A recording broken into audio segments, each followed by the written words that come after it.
A mysterious microchip embedded in an injured horse's shoulder would transform a struggling rural community and the fortunes of one desperate farmer on the brink of financial ruin.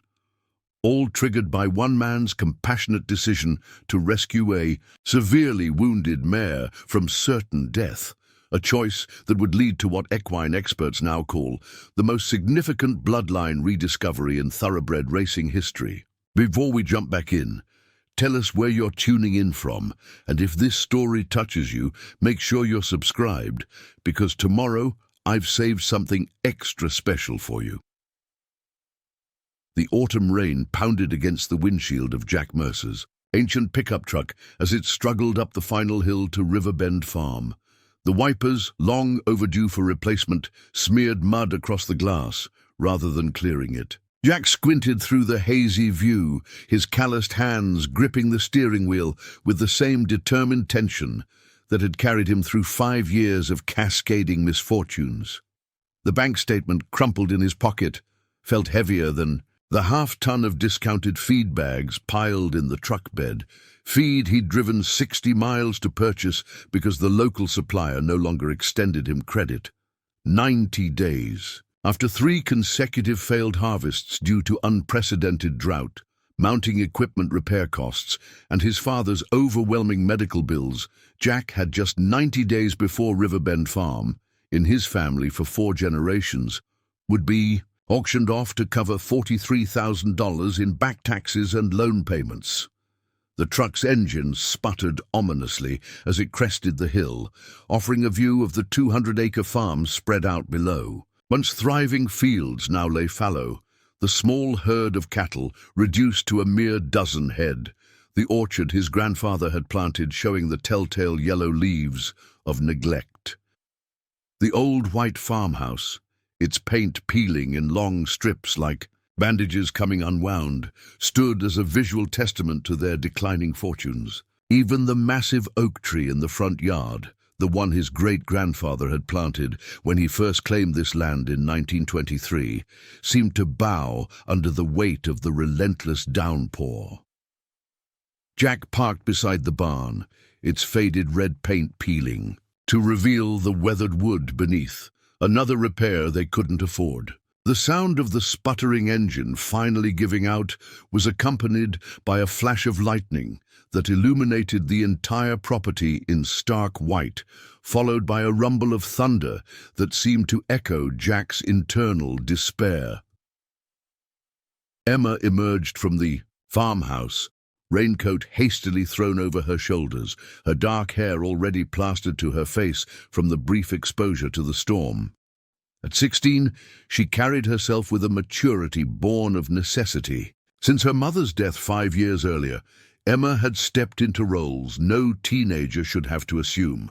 Part-time caretaker for her ailing grandfather, unofficial farmhand, and emotional anchor for her father.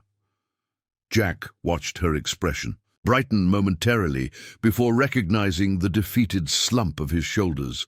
"Bank wouldn't extend the loan?" she asked, already knowing the answer as she helped unload the feed bags, her slender frame straining under weights that would have challenged.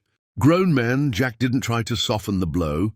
They'd long since passed the point where protective lies served any purpose.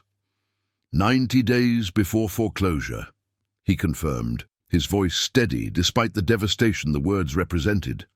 "Unless we can come up with enough to cover the back, payments and taxes." "How much?" Emma asked directly, the practical question of a young woman who had learned early that problems required numbers before they could yield solutions. $43,000, Jack replied, shifting another feed bag to his shoulder, "plus whatever we need to actually keep operating once we clear the debt." The enormity of the figure hung between them, made more impossible by the fact that their combined checking accounts currently held less than $800. Emma's young face momentarily betrayed the weight of their situation before she squared her shoulders with the stubborn resilience that reminded Jack so much of her mother. "Something will work out, Dad. Maybe that agricultural relief program will finally come through, Or we could try approaching that reality show that features family farms overcoming adversity. They're always looking for stories like ours. Jack nodded, not wanting to extinguish his daughter's hope with the harsh realities he'd already confirmed through countless phone calls and emails. The relief funds had been depleted months ago, distributed to larger operations with greater political connections.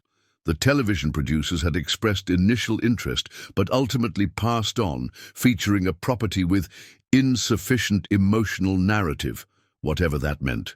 The local farmers' cooperative had already rejected their equipment-sharing proposal, citing Jack's mounting debt as a prohibitive risk factor.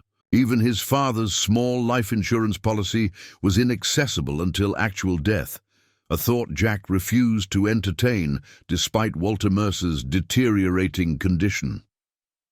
"We'll figure something out," Jack agreed, pushing the last bag into the storage shed. "But first I need to fix that section of fence in the south pasture before the storm gets worse. If we lose any more grazing area, we won't be able to keep even the few cattle we have left." This was the Mercer way, facing insurmountable problems by focusing on the immediate tasks at hand. One day at a time, one project at a time. The emotional reckoning could wait until after the day's work was done. "Grandpa was asking for you earlier," Emma said, as they made their way to the house, shoulders hunched against the driving rain. "He seemed more lucid today, actually remembered what year it is." The small victory brought a momentary smile to Jack's weather-beaten face. His father's stroke 3 months earlier had left him with unpredictable cognitive function. Some days, nearly his old self, others barely recognizing his own son. The doctor's prognosis offered little hope for full recovery, especially given the limited rehabilitation options their inadequate insurance covered. Inside the farmhouse, warmth from the wood stove, their primary heat source since turning off. The costly propane system offered temporary relief from the chill. The interior of the century-old home told the story of their decline in subtle ways. Empty spaces on walls where artwork had been sold, the worn furniture carefully maintained, rather than replaced, the careful patching of curtains and upholstery. What remained spoke to priorities.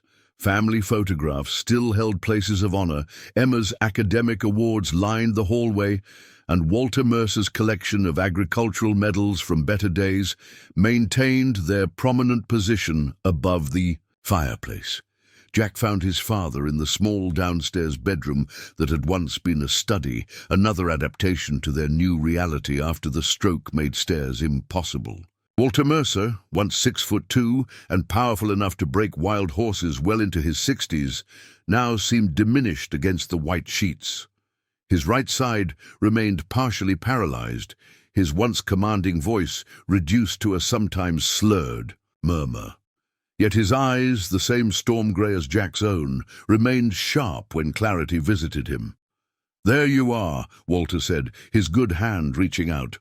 "Thought maybe the bank had arrested you." The dark humor, another Mercer trait, brought a sad smile to Jack's face as he took his father's hand. "Not yet. Gave us 90 days to come up with the money." Walter's expression darkened. "This land has survived drought, floods, and the farm. Crisis of the 80s. Damn shame if it falls now on my watch." "It's not your watch anymore, Dad," Jack reminded him gently. "And it's not falling on anyone's watch if I can help it." The elder Mercer's eyes drifted to the window where the relentless rain continued its assault. "Weather's turning. Going to be a hard winter. You check the south fence line, always gives way first in heavy rain." "Heading there now," Jack assured him, impressed and touched that even in his diminished state, his father maintained the farmer's instinct for property maintenance priorities. "Take the chestnut gelding," Walter advised, momentarily confused about their current livestock situation. "Thunder handles mud better than that worthless tractor." Jack didn't correct him that Thunder, his father's favorite riding horse, had been Sold 2 years earlier to cover property taxes. Some realities were too painful to revisit. "I'll be back before dark," he promised, instead patting his father's hand before rising. Emma met him in the kitchen, already assembling supplies for fence repair. "I made sandwiches," she said, wrapping them in wax paper with practiced efficiency. "And there's still some coffee in the thermos." "You should be thinking about college applications, not fence repairs," Jack observed, the constant guilt of her interrupted adolescence weighing on him as he watched her pack tools with the expertise of someone twice her age. "Plenty of time." "For college," she replied with the same practical tone she used for all discussions of the future. "After we saved the farm." The simple statement carried her unshakable faith that their current circumstances were temporary, a challenge to be overcome rather than a fate to be accepted.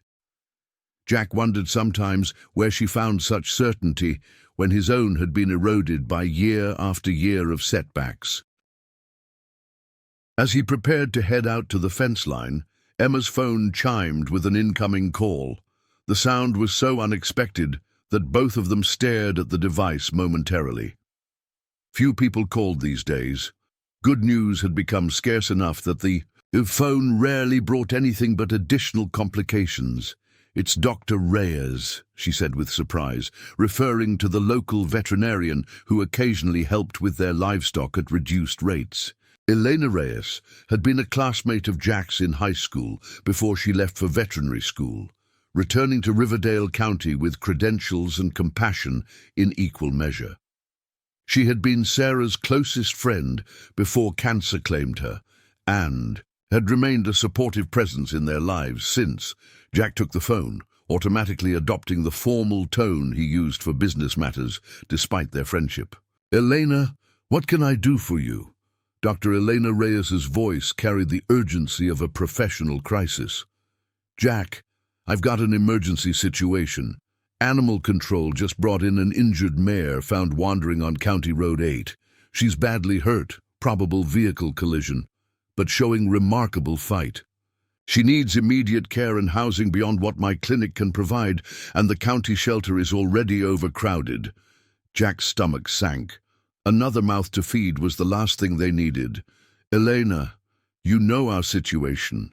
We can barely keep our own animals fed right now." "I know, Jack, and I wouldn't ask if I had other options." The genuine regret in her voice was evident. "But this horse, there's something unusual about her. Despite severe injuries, her conformation suggests exceptional breeding. If we can save her, she might actually be valuable enough to help with your situation." Jack sighed, rubbing his temple where a stress headache was forming. "Every hard luck. One case seems unusual to you, Elena." "This is different," she insisted, an uncharacteristic excitement breaking through her professional demeanor. "I've worked with thousands of horses, Jack. This one, her bone structure, muscle development, even the shape of her head, suggests serious racing stock. Despite being half-starved and injured, her physiological markers are off the charts. At minimum, I can guarantee all medical costs covered through the clinic's emergency fund. All I need is your pasture space and basic care." Jack hesitated, torn between practical financial concerns and his lifelong inability to turn away an animal in need, a trait that had occasionally frustrated his more pragmatic late wife. "How badly is she hurt?" "Substantial lacerations along her left flank, possible shoulder fracture, severe dehydration and malnutrition, but her will to survive is extraordinary. I've rarely seen such determination in an injured animal." There was something in Elena's voice beyond professional assessment, a sense that this particular horse mattered in ways she couldn't fully articulate. Looking up, Jack caught Emma's expression. That mixture of hope and determination that had and kept them going through each previous crisis. Her eyes practically pleaded with him, the animal lover in her, unable to contemplate refusing refuge to a creature in need, regardless of their own circumstances. "Dad," she whispered, hand covering the phone's microphone, We still have that empty stall in the north barn, the one we were saving for." She didn't need to finish. They both knew the stall had been kept vacant in the irrational hope they might someday earn enough to buy back Thunder, Walter's beloved gelding. A hope that grew more impossible with each passing month. Jack knew before speaking what his answer would be. Some values couldn't be compromised, even when facing financial ruin. The Mercers had always been known for three things in Riverdale County: their stubbornness, their work ethic, and their willingness to help a creature in need, human or animal. "Bring her over," he said finally. "We'll make space in the north stall, but Elena, I'm serious. We can't afford any additional expenses right now, not even extra feed." "Understood," she replied, relief evident in her voice. "I'll bring a month's supply of specialized feed and all necessary medications. My emergency fund will cover ongoing treatment. I'll be there within the hour." As he ended the call, Emma was already moving toward the barn, purpose replacing the dejection that had shadowed her moments earlier. "I'll prepare the stall and get the emergency medical kit ready." Jack nodded, watching his daughter hurry across the muddy yard, her movements energized by the prospect of helping a creature in greater distress than themselves. This was another Mercer trait, finding strength in providing help rather than receiving it. He decided the fence repair could wait an hour while they prepared for the injured horse's arrival. The north barn, smaller and older than the main structure, had been his great-grandfather's original stable. Its construction was superior to the newer buildings, with hand-hewn oak beams that had weathered a century of storms without complaint. It housed only two animals now, a gentle draft horse named Patience that Emma had rescued from slaughter 3 years earlier, and an elderly pony called Mischief that had been Sarah's childhood pet and now served as little more than a pasture companion. The vacant stall at the far end had been meticulously maintained despite its emptiness. Fresh straw regularly replaced, water trough kept clean, walls periodically scrubbed. Jack had sometimes wondered if this small act of preservation represented their collective refusal to fully accept how much they had lost, a symbolic space kept ready for the return of better days. Emma was already spreading fresh bedding when he entered, her movements efficient despite the excitement evident in her expression. "Do you think she's really valuable like Dr. Reyes said, or just another rescue case?" "Elena doesn't usually exaggerate about animals," Jack acknowledged, checking the stall's gate hinges for stability. "But valuable is relative. A prize pig is valuable to one farmer and worthless to another who raises sheep. Let's not get ahead of ourselves." "Still," Emma persisted, arranging medical supplies on a small shelf, "if she really is from racing stock, that could mean something, right?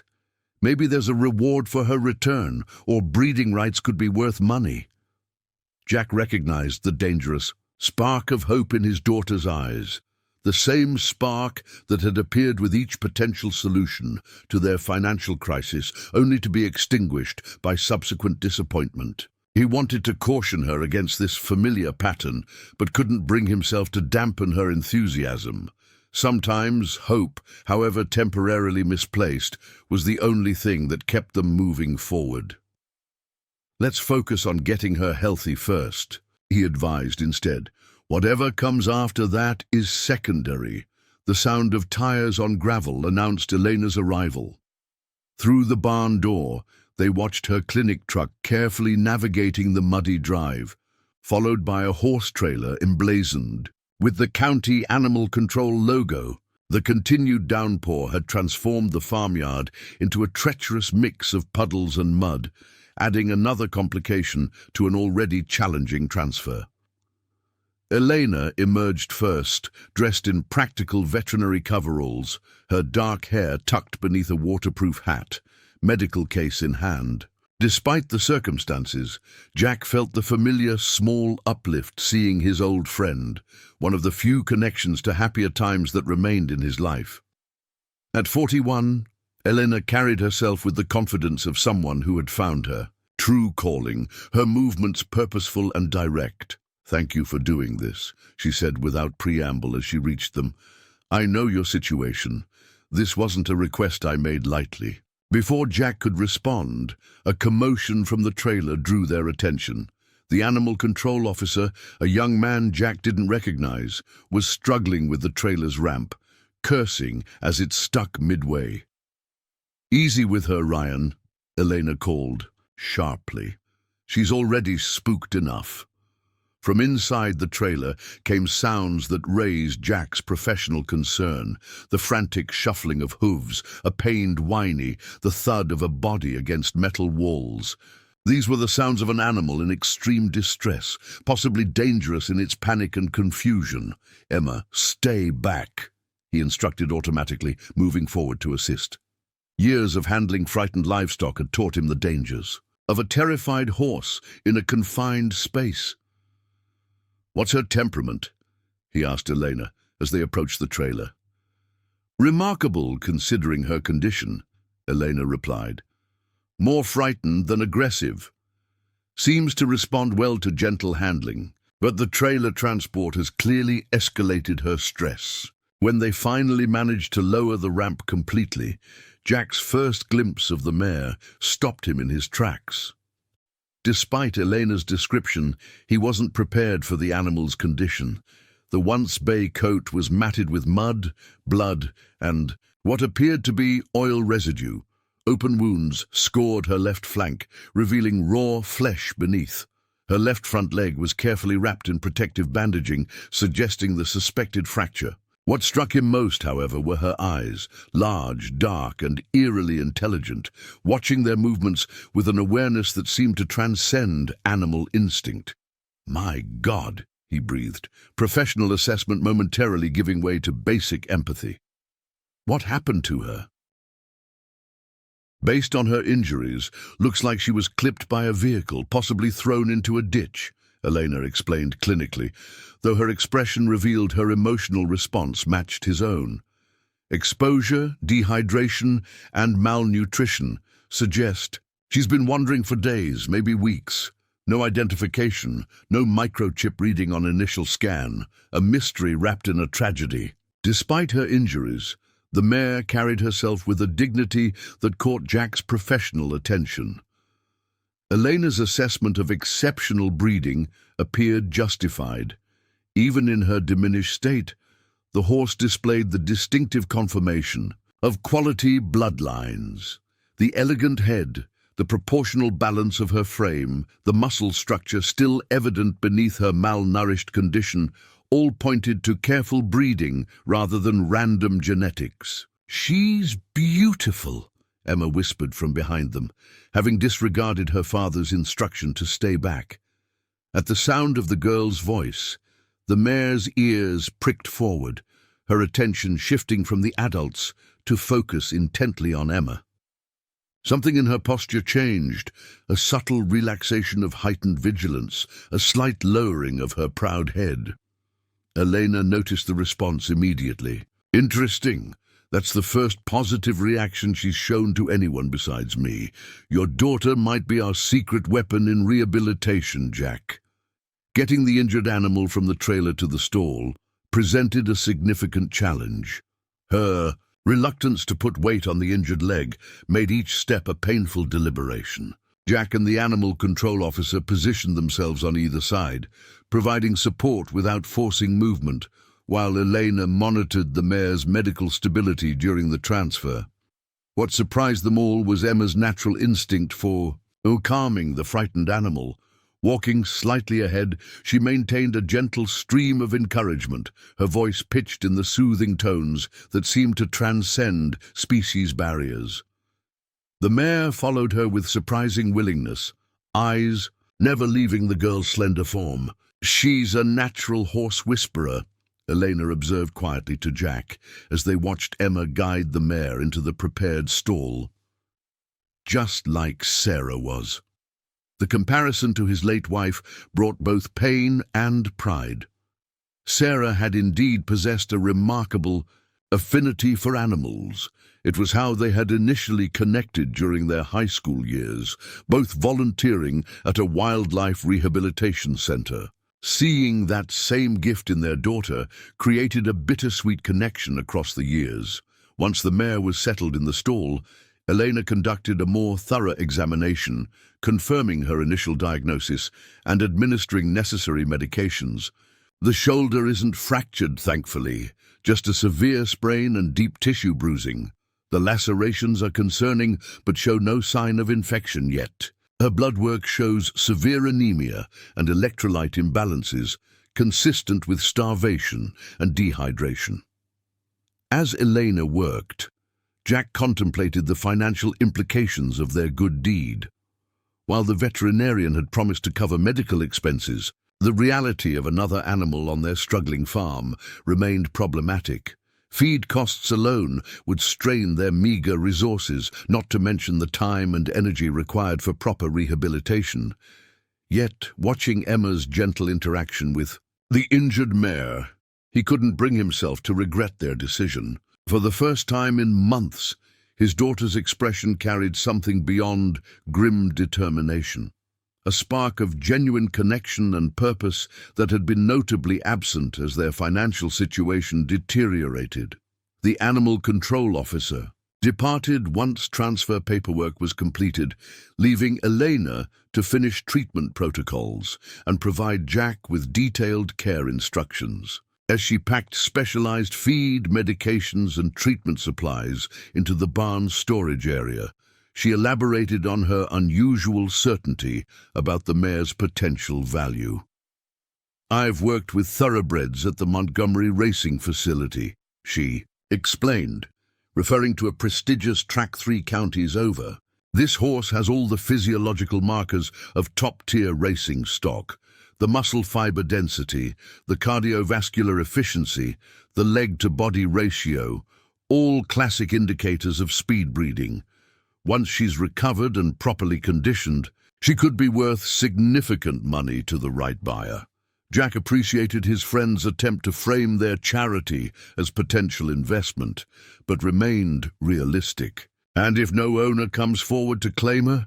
If she's just another abandoned animal when times got tough? Elena's expression turned thoughtful. "Then you've potentially got a valuable broodmare, or even a competition prospect after rehabilitation. Either way, Jack, this could be an opportunity rather than just another obligation." As the veterinarian prepared to leave, promising to return the following day, she paused at the barn door. "There's something else, something I can't quite put my finger on about this horse. Call it professional intuition or just a feeling, but I sense she's more significant than she appears. I've learned to trust that instinct over the years." Jack nodded acknowledgement, without committing to shared optimism. He had learned through bitter experience that opportunity rarely arrived without complications, and potential value had a way of evaporating before becoming actual profit. After Elena's departure, Jack found Emma still in the stall, gently cleaning the mare's coat with warm water, carefully avoiding the bandaged areas. The animal's initial panic had subsided into wary acceptance, her dark eyes following the girl's movements with curious assessment. "She needs a name," Emma declared without looking up from her work. "We can't just keep calling her the mare or the horse." Jack leaned against the stall door, watching the careful interaction between damaged animal and determined teenager. "Any ideas?" Emma studied the horse thoughtfully, wiping away layers of mud to reveal patches of what appeared to be a rich chestnut coat beneath. "Phoenix," she decided, "because she's going to rise from the ashes." The mythological reference might have seemed melodramatic from another teenager, but from Emma, practical, unsentimental Emma, who had faced her mother's death and their subsequent hardships with stoic resilience, it carried different weight. It represented not just hope for the animal's recovery, but perhaps something deeper, a symbolic investment in the possibility of their own family's resurrection from financial destruction. "Phoenix it is," Jack agreed, reaching out to carefully stroke the mare's neck. The animal tensed momentarily at his touch before relaxing, seemingly assessing him as trustworthy, despite her obvious mistreatment. As darkness fell across Riverbend Farm, Jack finally returned to the house, leaving Emma to complete Phoenix's evening care. The south fence line remained unrepaired, another task added to tomorrow's already overwhelming list. Walter was asleep when he checked, the older man's breathing steady but labored, another reminder of how precarious their situation had become.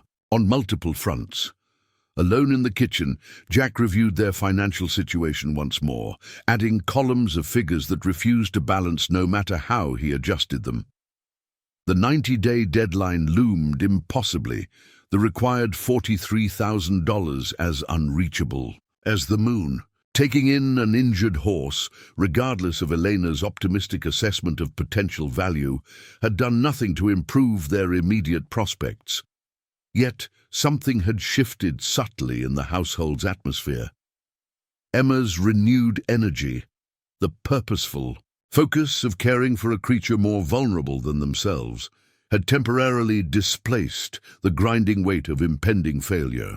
Sometimes, Jack reflected, the value of an action couldn't be calculated in simple financial terms, a truth his practical-minded wife had often struggled to accept about his occasional impulsive generosity. As he finally prepared for bed, exhaustion settling into his bones after another day of fighting the inevitable, Jack found himself standing at the window, staring out toward the north barn, where a single light still burned. Emma had insisted on sleeping in the hayloft to monitor Phoenix through her first night, another echo of Sarah, who had done the same countless times with injured animals during their early years together.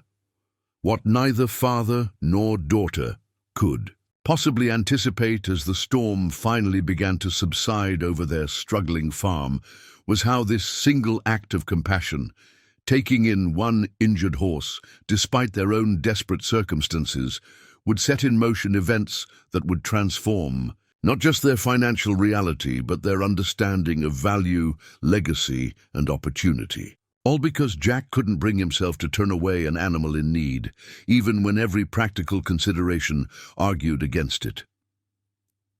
The mystery embedded in Phoenix's shoulder, invisible beneath layers of mud and dried blood, would soon reveal connections to a world far beyond their struggling farm, launching them into circumstances that would leave everyone from local veterinarians to international breeding experts utterly speechless.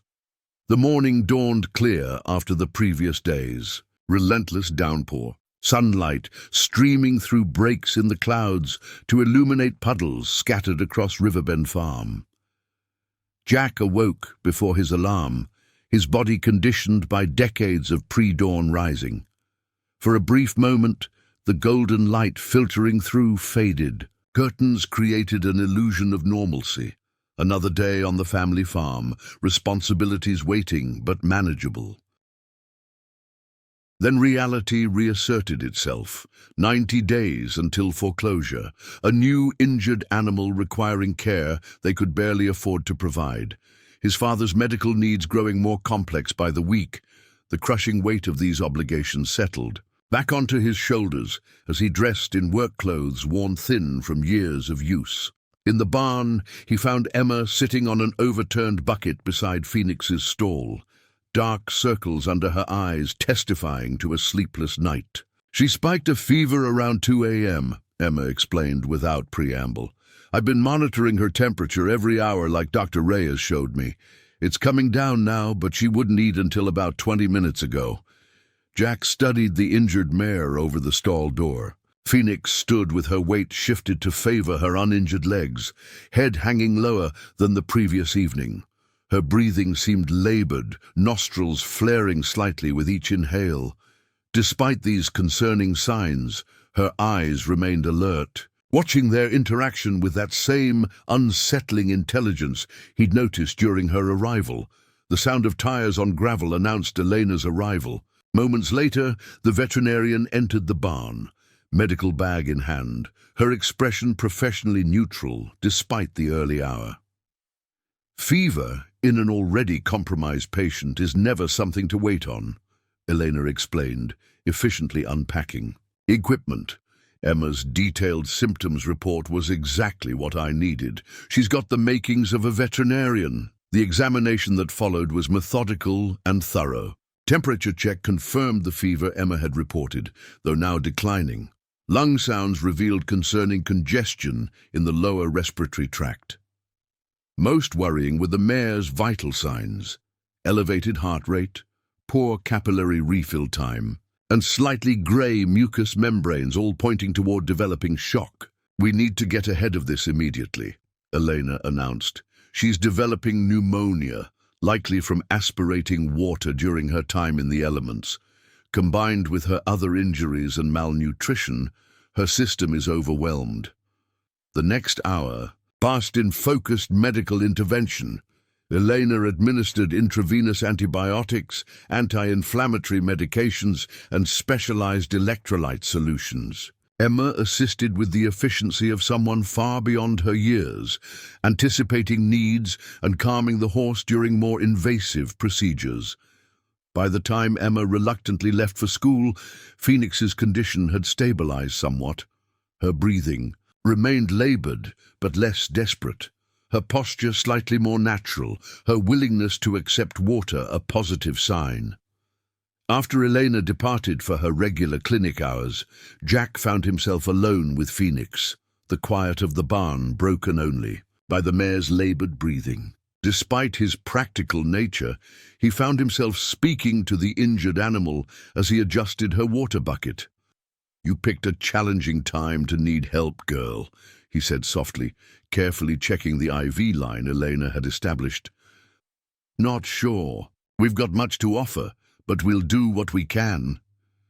The mare's dark eyes followed his movements, her ears pricked forward at the sound of his voice. There was something undeniably compelling about her attention, not the unfocused awareness of typical livestock, but the directed intelligence of an animal accustomed to human interaction at a sophisticated level. The morning proceeded with Jack, dividing his attention between necessary farm tasks and Phoenix's care. The unrepaired fence line required immediate attention, especially after the previous day's storm. The remaining cattle needed feed distributed. His father's physical therapy exercises couldn't be neglected without consequences for Walter's already limited mobility. Each task represented another demand on time and energy already stretched beyond sustainable limits. By mid-afternoon, Jack had managed the most critical farm operations while maintaining Phoenix's care schedule as directed. The mare's condition seemed to have stabilized, not improving dramatically, but no longer actively deteriorating. When Elena returned for her promised follow-up visit, she found Jack carefully cleaning the wounds on the horse's flank. His movements, gentle despite his weathered appearance. "Her fever's down another degree," he reported without looking up from his task. "Breathing still labored but less distressed. Took some water and a little of the specialized feed around noon." Elena's examination was as thorough as the morning's had been, but her expression gradually shifted from clinical concern to cautious optimism. "The antibiotics are already showing effect. Lung sounds are slightly improved. Capillary refill time is normalizing, and the wound edges are showing early granulation." As Elena continued her examination, carefully checking each wound and monitoring vital signs, her hands paused suddenly over Phoenix's left shoulder. She frowned, fingers probing a specific area with increased concentration. "What is it?" Jack asked, recognizing the shift in his friend's professional demeanor. "There's something here, beneath the skin. Not bone structure or muscle tissue, more solid." Elena reached for her medical bag, extracting a handheld device. "Let me scan her again for a microchip. I did a quick check yesterday, but might have missed something with all the mud and blood." The device emitted a soft beep as Elena passed. It over various areas of Phoenix's body, the standard locations where identification chips were typically implanted. When she reached the left shoulder area that had caught her attention, the device remained silent. "That's odd," she murmured, returning the scanner to her bag and retrieving a different instrument. This is an ultrasound probe. Let's see what we're feeling. After several adjustments and repositioning, she stared at the screen with increasing perplexity. There's definitely something there, not organic, too uniform in density. Approximately cylindrical, about the size of a large vitamin capsule. It's not a standard identification microchip, wrong location, wrong size, and didn't register on the scanner. Jack leaned closer, studying the ultrasound image with limited comprehension. Something embedded accidentally?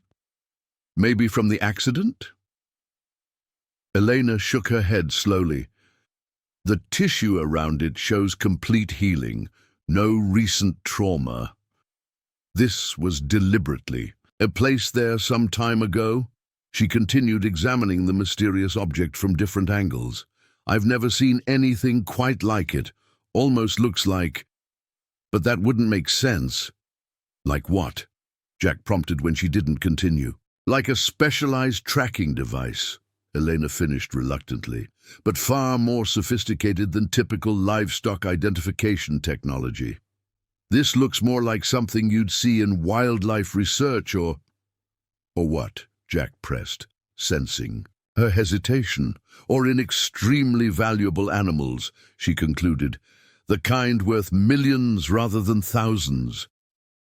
The implication hung between them, too outlandish to be immediately embraced, yet too intriguing to dismiss. Jack studied Phoenix with renewed assessment, trying to reconcile the injured, malnourished animal before him with Elena's suggestion of extraordinary value. If she's truly that valuable, why was she wandering injured on a county road? He asked.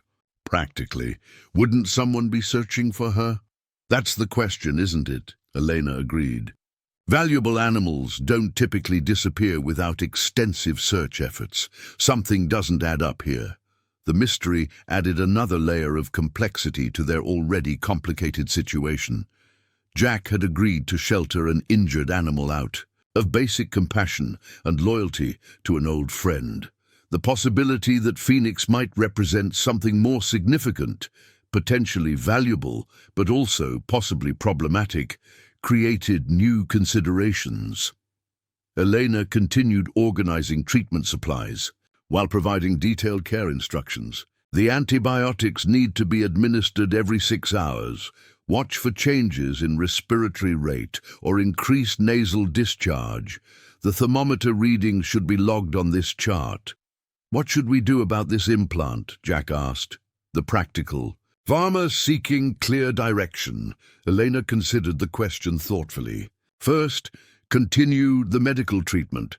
That's non-negotiable regardless of her origins or value.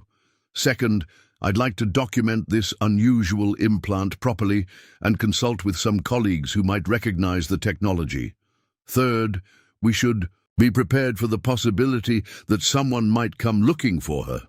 You think that's likely? Jack asked, instinctively glancing toward the farm's entrance as though expecting immediate arrival of claimants. I honestly don't know, Elena admitted. But if this is what I think it might be, Phoenix isn't just any injured horse. She could be connected to serious racing operations, valuable breeding programs, or other high-stakes equine enterprises. Those worlds operate by different rules than ordinary livestock management. Keep this between us for now, Jack decided after consideration. No point speculating until we have more information.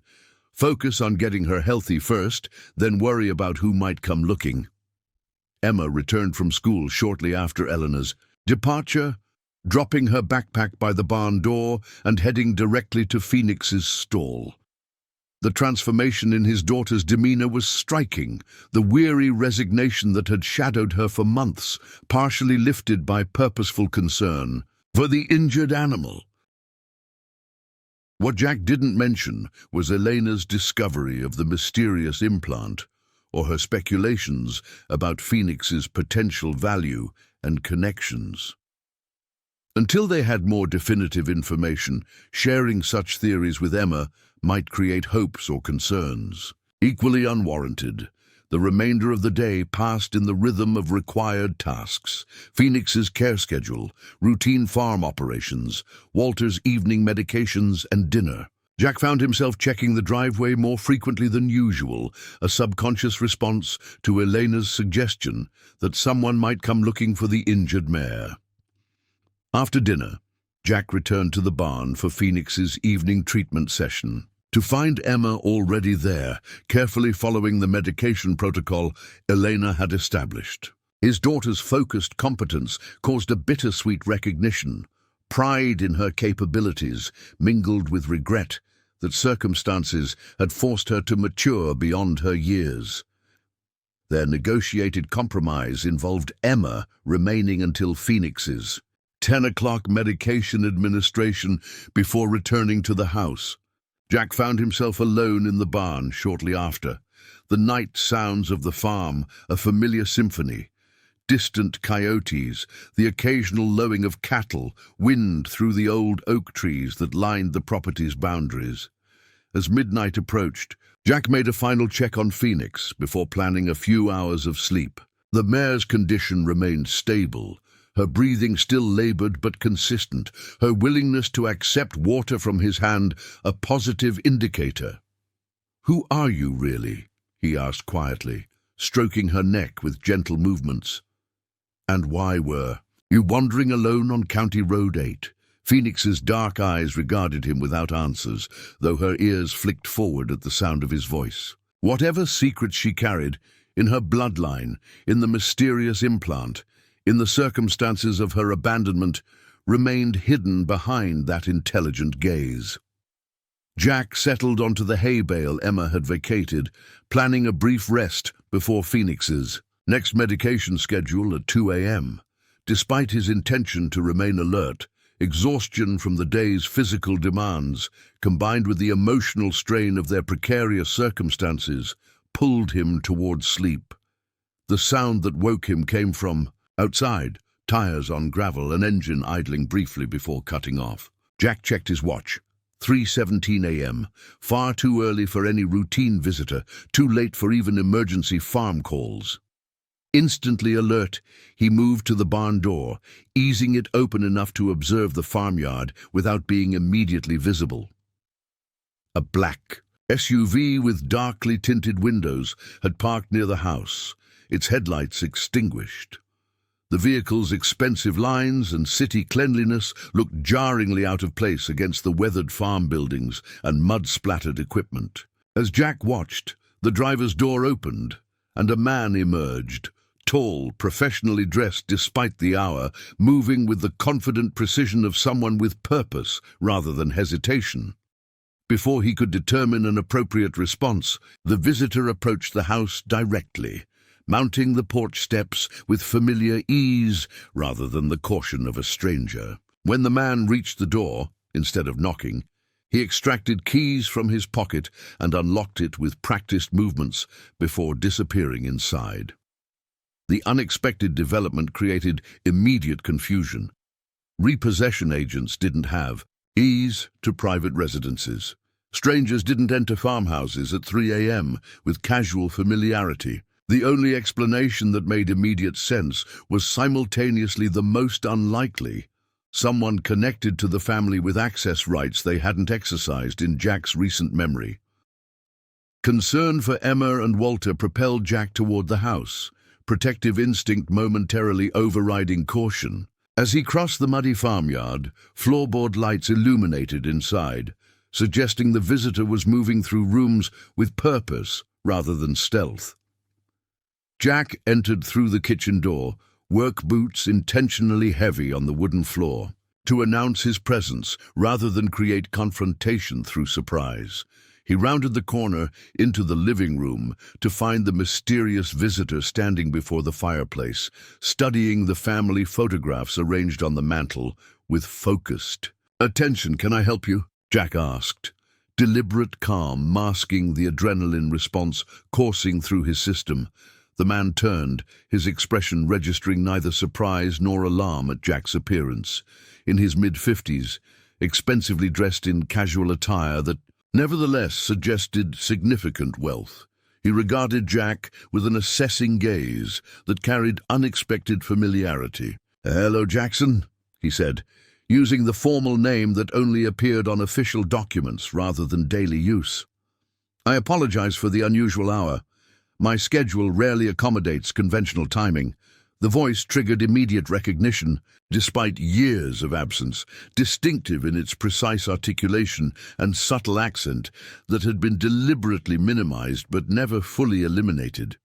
Jack found himself staring at a man he hadn't seen in nearly 2 decades, whose presence represented complicated history better left undisturbed. "Uncle Robert," he acknowledged, the family relationship feeling awkward in his mouth after so much time.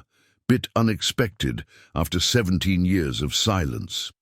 Robert Mercer, Walter's younger brother, family estrangement personified and successful. Businessman whose rare communications arrived exclusively through attorneys rather than personal contact, offered a slight nod acknowledging the accuracy of the observation without apology.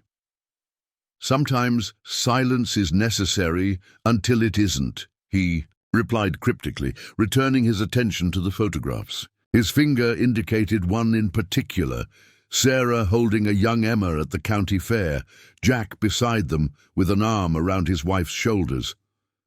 "I was sorry to hear about Sarah. Cancer, I understand. My investigators mentioned it was relatively quick, at least." The casual reference to investigators providing family information created immediate unease, as did the clinical reference to his wife's death. "Why are you here, Robert?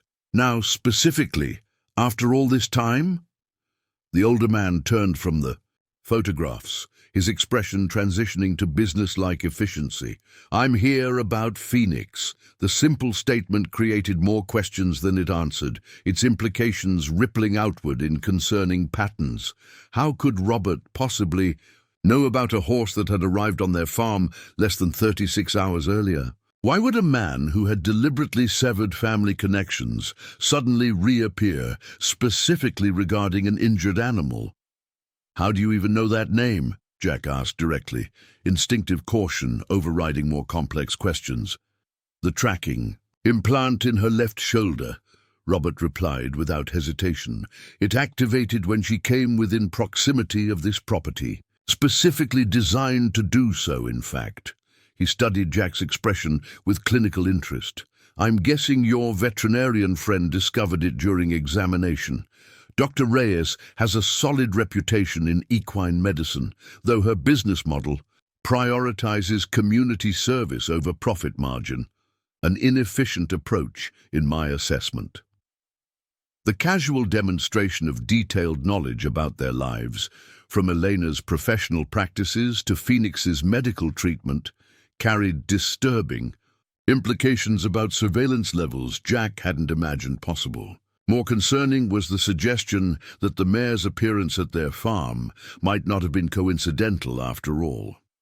"What exactly is your connection to that horse?" Jack demanded, protective instincts extending beyond family to include the injured animal under their care. Robert's expression suggested mild amusement at the question. "Phoenix is mine. More accurately, she belongs to Mercer Equine Genetics, my company's specialized development program focusing on performance optimization through selective breeding and genetic enhancement." The clinical description, devoid of emotional connection to the suffering animal they'd taken in, reinforced everything Jack remembered about his uncle's coldly pragmatic approach to business and life in general. It explained the sophisticated implant technology, but created more questions about the mare's condition and circumstances. If she's your valuable property, why was she wandering injured on a county road? Jack challenged. Why wasn't there an active search operation? And why would an implant be specifically designed to activate near our farm? Robert moved to the worn sofa, seating himself with the casual confidence of someone accustomed to controlling conversations from positions of comfort. Those questions have a single, rather complicated answer. Perhaps you'd sit as well. This explanation requires some family context you may find unsettling. Jack remained standing, unwilling to cede even symbolic control of the interaction in his own home.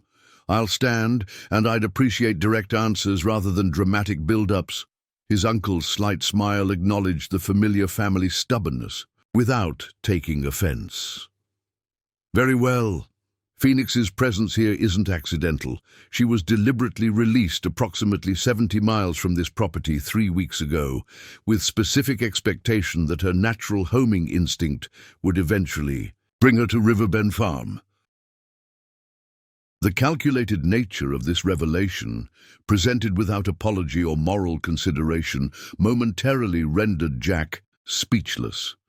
The deliberate abandonment of an animal, orchestrated with apparent indifference to suffering or potential death, violated every ethical principle the Mercers had traditionally valued. "You intentionally abandoned an injured horse?" he finally managed, disgust evident in his tone. "Her injuries occurred after release, likely from the reported vehicle collision," Robert corrected with technical precision. "The original plan anticipated a much quicker journey. Her tracking data shows she traveled nearly 200 miles, in circuitous patterns before finally arriving here, suggesting significant disorientation from her intended path." The clarification did little to mitigate the moral repugnance of the scenario. Why would you expect an unfamiliar horse to find our specific farm from 70 miles away? And why orchestrate such a scheme in the first place? Robert's expression shifted slightly, something almost resembling genuine emotion briefly visible before professional detachment reasserted itself. "Because Phoenix was born here, Jackson, 17 years ago, on this property. She's Thunder's daughter." The reference to his father's beloved gelding created immediate confusion. "That's impossible. Thunder was gelded before we purchased him." "No," Robert countered calmly. "Thunder was a fully intact stallion with extraordinary genetic potential. His registration as a gelding was a deliberate falsification, part of an arrangement between your father and myself that you were never informed about." This assertion contradicted everything Jack understood about their family's past and his father's ethical standards. Walter Mercer had built his reputation on absolute integrity in livestock dealings. The suggestion that he would participate in fraudulent registration struck at foundational beliefs about the man who had raised him. "My father would never falsify animal records," Jack stated with absolute certainty. Robert's expression suggested patronizing patience with naivety. "Your father was many things, Jackson, but financially sophisticated wasn't among them. When the bank threatened foreclosure during the farm crisis of 1998, he needed immediate capital beyond what conventional financing could provide. I offered a solution that preserved the farm while providing my emerging genetics program with unique bloodline access. The reference to previous financial crisis created unwelcome parallels to their current situation, while suggesting family history more complex than Jack had been led to believe." "What exactly are you claiming happened?" "Oh, straightforward business arrangement," Robert replied. "I provided the capital to save the farm from foreclosure. In exchange, Walter allowed me to use Thunder's exceptional genetics in my breeding program without industry knowledge. A competitive advantage worth millions in the specialized performance horse market. The gelding registration protected our proprietary interest in his bloodline. As this unwelcome reconsideration unfolded, unexpected movement caught his attention. A shadowy figure in the hallway entrance, partially concealed but listening intently. Emma's distinctive outline became visible as she shifted position, clearly having overheard at least portions of the conversation. "Emma," he acknowledged, bringing her presence into open recognition. "This is your great-uncle Robert. Apparently he has some connection to Phoenix." His daughter stepped fully into the room, appraising Robert with the direct assessment that occasionally made her seem far older than 16. I heard. He thinks he owns her because of some contract Grandpa signed. Robert studied his great-niece with clinical interest, noting similarities to family genetic patterns without emotional connection. Not thinks, young lady. Legal ownership is established fact, not opinion. Phoenix is property of Mercer equine genetics, regardless of temporary physical location or care arrangements. Emma's expression hardened at the characterization, the protective bond she'd already formed with the injured mare evident in her posture. She's not just property. She's a living creature who's been suffering, and she's getting better because we're taking care of her, not because of tracking implants or genetics programs. The teenager's moral clarity cut through legal complexities.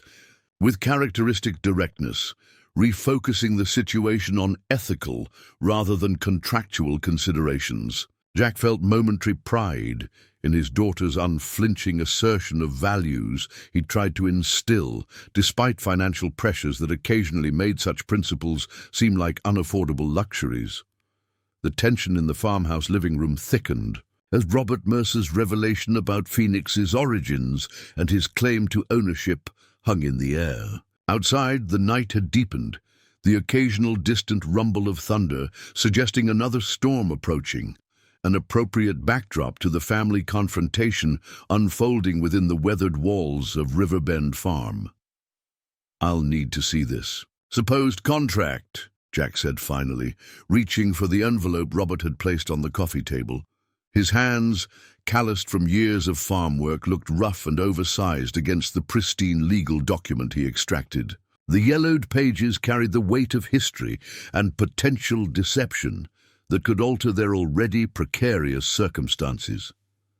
As Jack scanned the densely worded agreement, certain phrases leapt from the page with disturbing clarity. Genetic. Material rights in perpetuity. Reversion clause triggerable upon second foreclosure notice.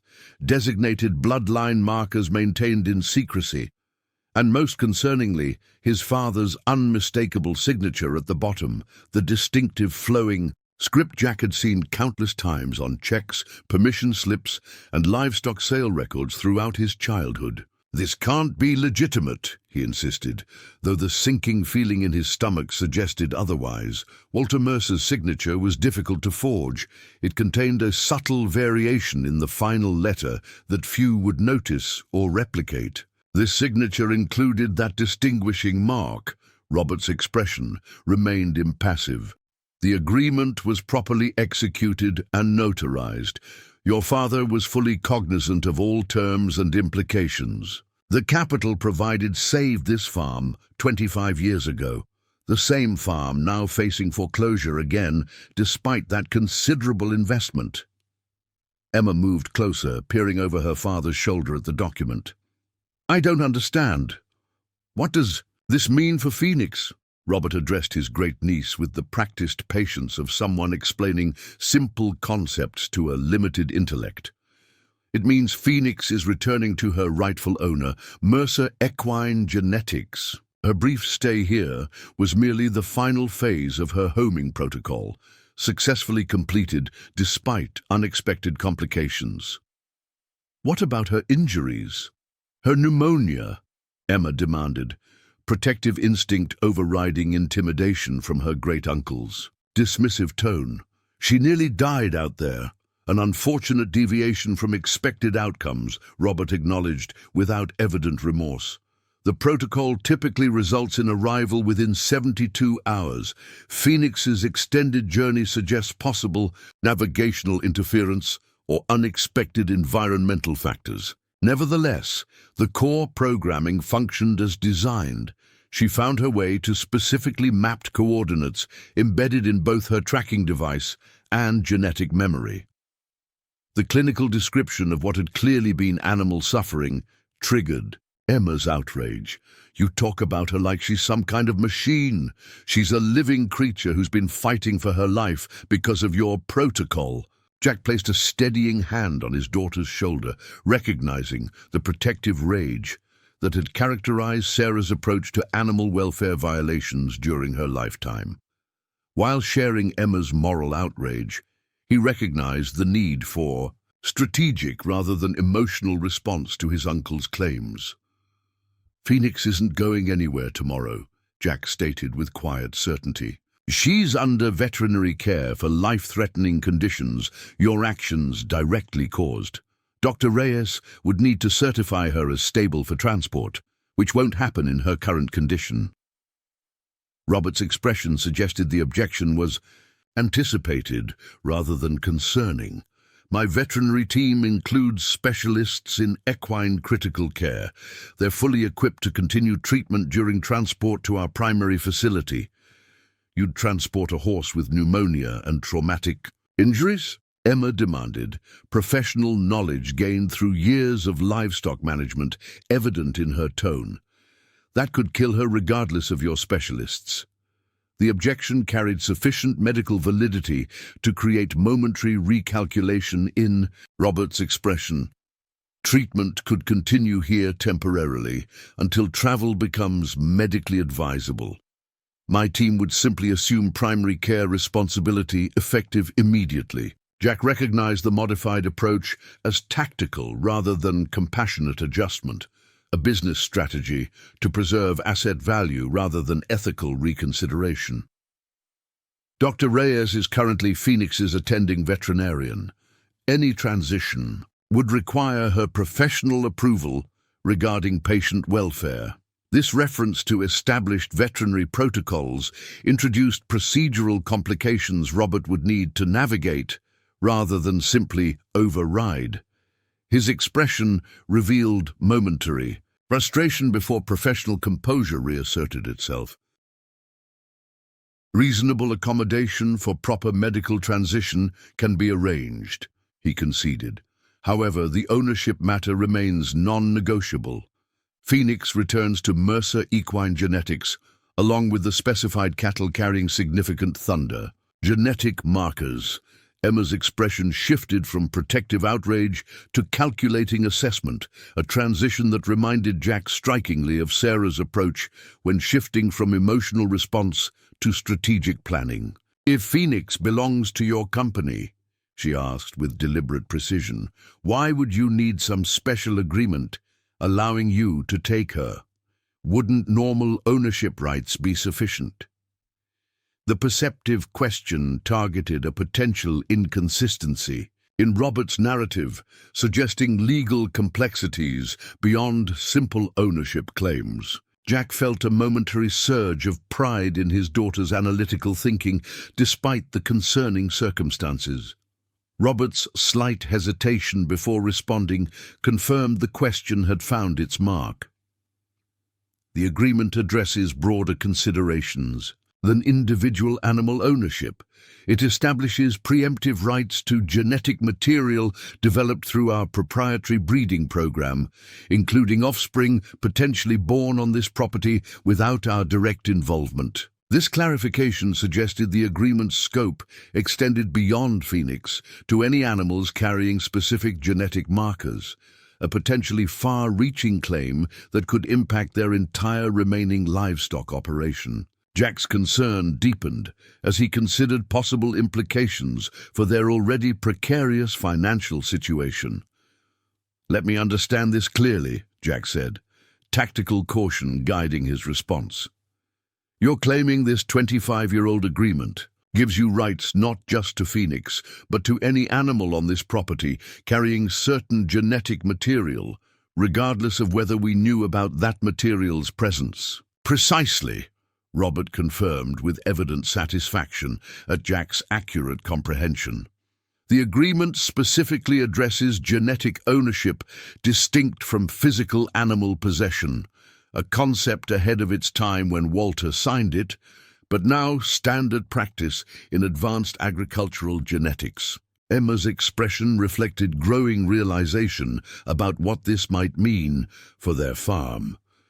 "So you could potentially claim ownership of most of our remaining livestock, based on genetics we never knew about?" "Not most," Robert corrected with technical precision.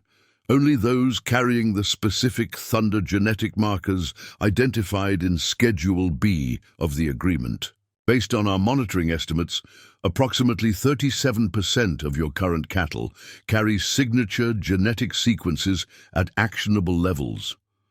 The calculated precision of this assessment confirmed disturbing levels of surveillance they hadn't imagined possible.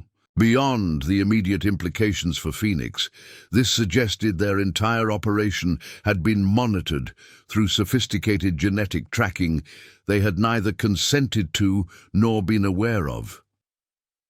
Jack attempted to shift toward practical negotiation, rather than further revelation of their vulnerability. What exactly are you proposing, Robert, beyond Phoenix's eventual transfer once medically appropriate? His uncle's expression suggested appreciation for the pragmatic approach, a straightforward implementation of the agreement's provisions. Phoenix returns to Mercer equine genetics when medically stable. 6 specific cattle from your herd, already identified through genetic sampling, transfer immediately to our specialized breeding facility. In exchange, the outstanding loan balance on this property receives a one-time reduction of $50,000. The financial component created immediate cognitive dissonance.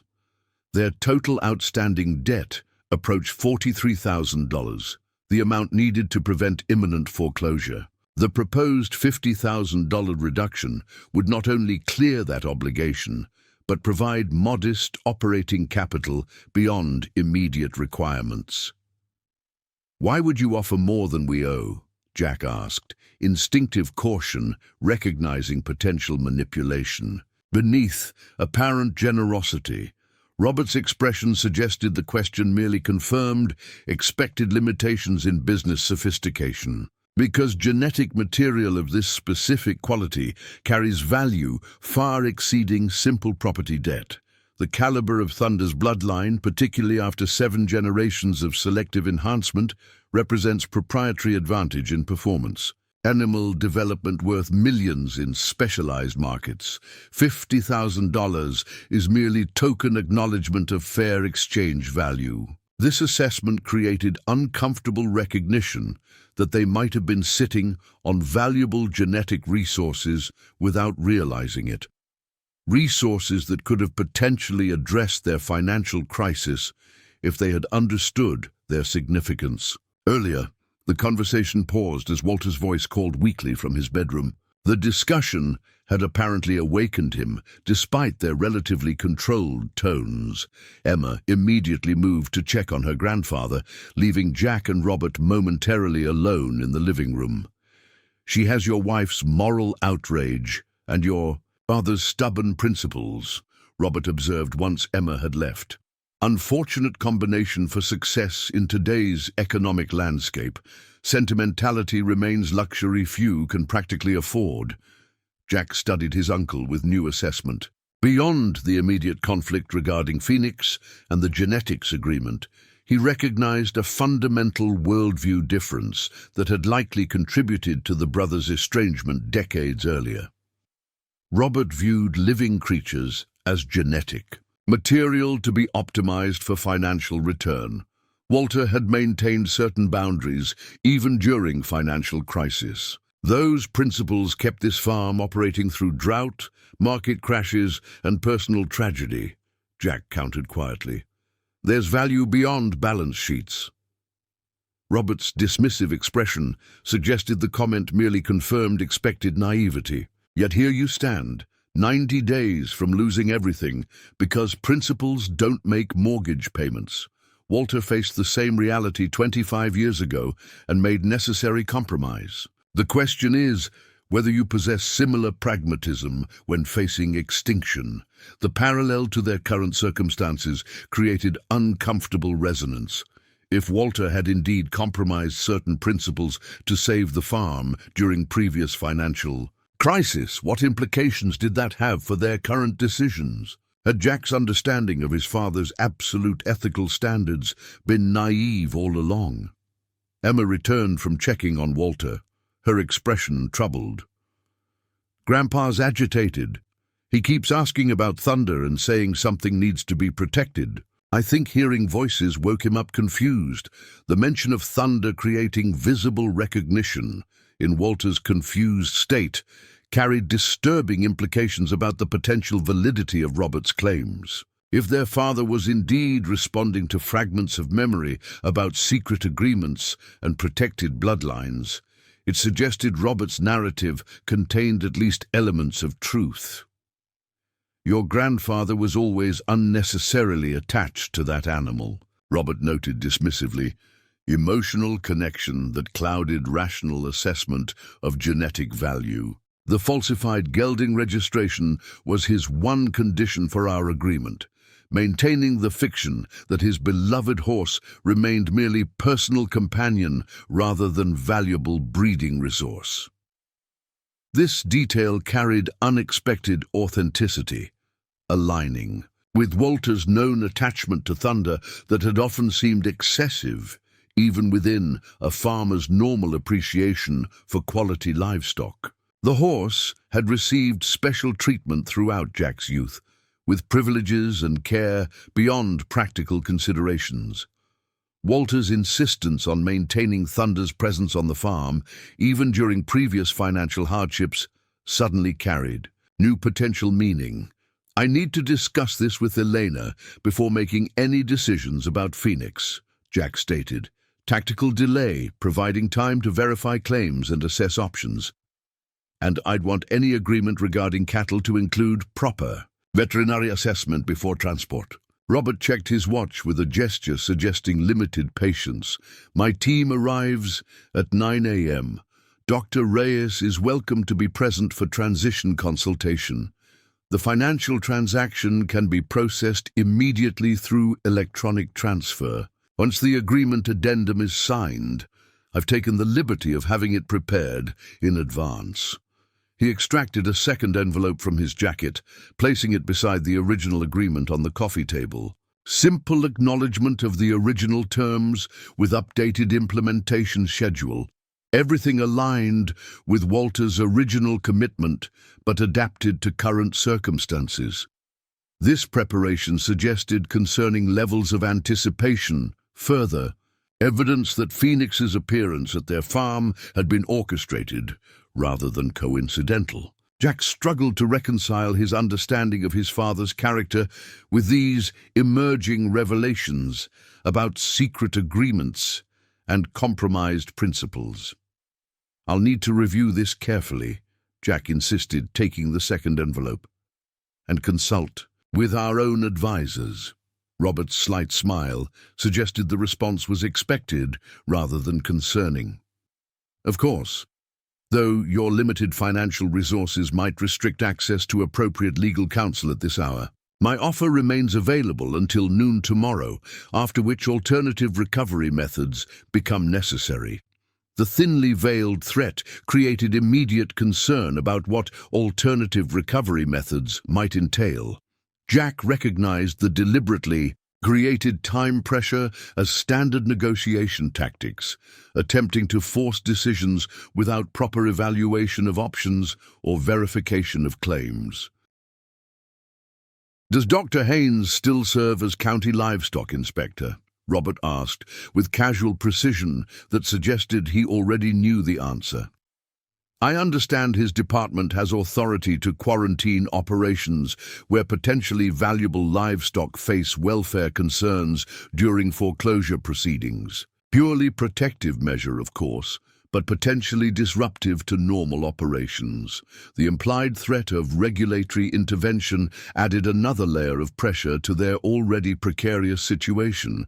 County inspectors held significant authority over farm operations, with quarantine powers that could effectively shut down remaining productive capacity during enforcement periods. "Threats don't strengthen your position, Robert," Jack noted calmly, refusing to display the concern the statement had triggered. His uncle's expression suggested mild amusement rather than offense. "Merely outlining procedural options. My preference remains amicable implementation of existing agreement terms." Walter understood practical necessity when facing similar circumstances. I had hoped such pragmatism might prove heritable trait.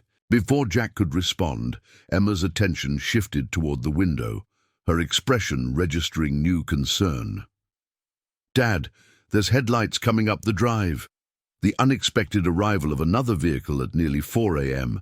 created immediate questions about coordination with Robert's appearance. Jack moved to the window, observing a familiar truck approaching through the darkness. Elena's clinic vehicle, its headlights illuminating raindrops beginning to fall as the threatened storm finally arrived. "Dr. Reyes, making unusual house calls," Robert observed with casual interest that suggested nothing surprised him. "Dedicated veterinary service despite unprofitable timing." Jack met Emma's concerned gaze, silently communicating that she should greet Elena while he continued managing the situation with Robert. As Emma moved toward the door, Jack returned his attention to his uncle. Elena's dedication to animal welfare transcends financial calculations, he noted pointedly.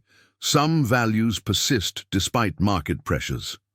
Robert's dismissive gesture suggested the comment merely confirmed expected limitations in business understanding. Admirable, but ultimately unsustainable approach. Her practice struggles financially precisely because she prioritizes service over profitability. Another 6 months by our projections before she faces her own version of your current crisis. The casual reference to projections about Elena's business viability confirmed disturbing levels of surveillance extending beyond their immediate family, suggesting Robert's intelligence gathering encompassed their entire social and professional network. Before Jack could respond to this concerning implication, the front door opened as Emma guided Elena into the house, both women shaking rain from their jackets. Elena's expression registered surprise, followed by immediate wariness upon seeing Robert. "I didn't realize you had company, Jack." Emma called about Phoenix's breathing changes. "I was already awake monitoring a foaling at the Davidson place nearby." The professional explanation for her unusual arrival time carried subtle undertone, suggesting she recognized potential tension in the situation. Her quick assessment of the room, noting the documents on the coffee table and the formal posture of the unfamiliar visitor, demonstrated the situational awareness that had made her an effective emergency veterinarian. "Dr. Reyes," Robert acknowledged, with professional courtesy. "Your reputation for dedicated care precedes you. I'm Robert Mercer, Jack's uncle and CEO of Mercer Equine Genetics. I understand you've been treating a mare named Phoenix, who recently arrived on this property." Elena's expression revealed momentary surprise at the specific knowledge before professional composure reasserted itself. "I've been providing emergency care for an injured mare, yes. May I ask your interest in my patient?" The deliberate terminology, "my patient," rather than simply "the horse," established professional claim to medical authority that transcended ownership questions. Jack recognized the tactical positioning with appreciation for his friend's quick understanding of complex situations. "Phoenix belongs to Mercer Equine Genetics," Robert stated with businesslike directness. "She's an extremely valuable breeding prospect who activated a specialized homing protocol designed to bring her to this specific location. My team arrives tomorrow to arrange appropriate transfer once her medical condition stabilizes."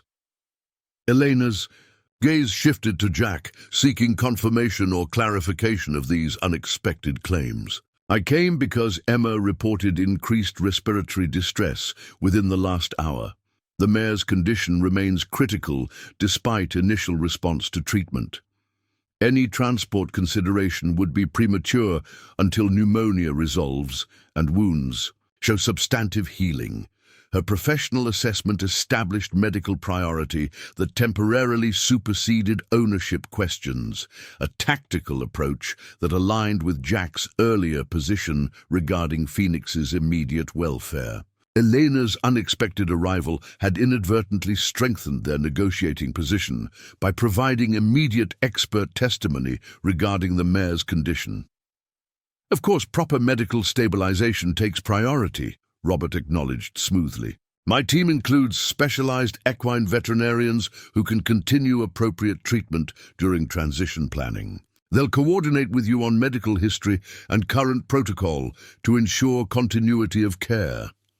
Elena's expression suggested professional skepticism. The mare's respiratory compromise makes any discussion of transport medically inappropriate for at least 7-10 days, possibly longer, depending on treatment response. I'd need to complete comprehensive documentation of her condition before transferring care to another medical team. The timeline introduced procedural delay that would provide Jack with crucial breathing room to verify Robert's claims and assess their options. Elena had effectively created medical buffer zone without directly challenging ownership assertions, professional approach that maintained her authority while acknowledging potential legal complexities. Would you allow me to examine your patient now? Robert inquired with surprising deference to Elena's medical authority. As her owner, I have natural concern about her condition, particularly given the unexpected complications during her journey. Here, the request created immediate dilemma. Refusing reasonable owner access to an animal would violate standard veterinary protocols, yet granting Robert's claim to ownership status implicitly acknowledged legal rights they hadn't yet verified. Elena handled the complexity with professional precision. As treating veterinarian, I permit medically appropriate examination by concerned parties, with the understanding that treatment decisions remain under my authority until formal care transfer. Documentation is completed, she stated carefully, establishing professional boundaries while allowing the visit to proceed. Robert inclined his head in acknowledgement of the conditional permission. Perfectly reasonable medical protocol. Shall we proceed to the barn? My assessment will be observational only, without interference in current treatment. The group moved toward the door, the increasing rainfall creating momentary pause as they considered the muddy pathway to the barn. Robert extracted an umbrella from a slender case Jack hadn't noticed earlier. Its expensive construction, another visible reminder of the disparate financial circumstances between uncle and nephew. Stay with Grandpa, Jack instructed Emma quietly, as they prepared to leave. Call my cell immediately if his condition changes or he becomes more agitated. His daughter nodded understanding, though her expression revealed reluctance to be excluded from Phoenix's examination. Her protective bond with the injured mare had developed with remarkable speed, creating emotional investment that complicated their already difficult circumstances. As Jack, Elena, and Robert made their way across the rain-soaked farmyard, the contrast between his uncle's immaculate city shoes sinking into mud and Elena's practical barn boots navigating familiar territory created visual representation of the worlds colliding in their unusual situation. The expensive SUV parked near the weathered farmhouse symbolized similar incongruity, urban wealth temporarily intersecting with rural struggle.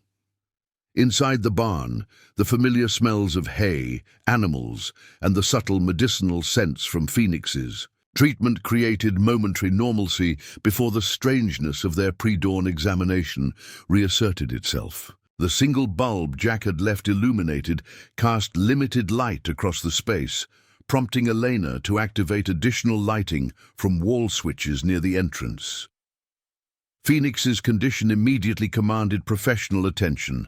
The mare's breathing had indeed become more labored since Jack's midnight check, her flanks showing increased effort with each inhale, nostrils flaring with characteristic signs of respiratory distress. She had positioned herself in the corner of the stall, head lowered and extended in the posture animals often adopt when trying to maximize airway efficiency during respiratory compromise. Elena moved immediately to professional assessment, extracting stethoscope and thermometer from her medical bag with practiced efficiency. Her fever's up again, Lung sounds show increased congestion in the lower right quadrant. This setback isn't unexpected given the severity of her initial condition, but requires immediate intervention. Robert observed the examination with focused attention that suggested genuine knowledge of equine medicine rather than casual interest. His assessment carried clinical precision without emotional connection to the suffering animal. Pleural effusion. Developing. The breathing pattern suggests potential complication beyond primary pneumonia. The accurate medical observation surprised both Jack and Elena, revealing unexpected depth of knowledge about equine respiratory conditions. Elena's expression acknowledged the assessment without ceding professional authority. Possible early. Pleural involvement, she confirmed, continuing her examination. I've brought additional antibiotics and anti-inflammatory medication appropriate for advancing infection. The initial treatment protocol requires adjustment to address disease progression. Robert maintained respectful distance while Elena administered injectable medications through the IV line she had established earlier. His clinical observation continued with professional rather than emotional focus, assessing Phoenix as valuable asset rather than suffering creature. Her conformation remains exceptional despite weight loss and muscle deterioration, he noted, studying the mare's overall structure with evaluating gaze.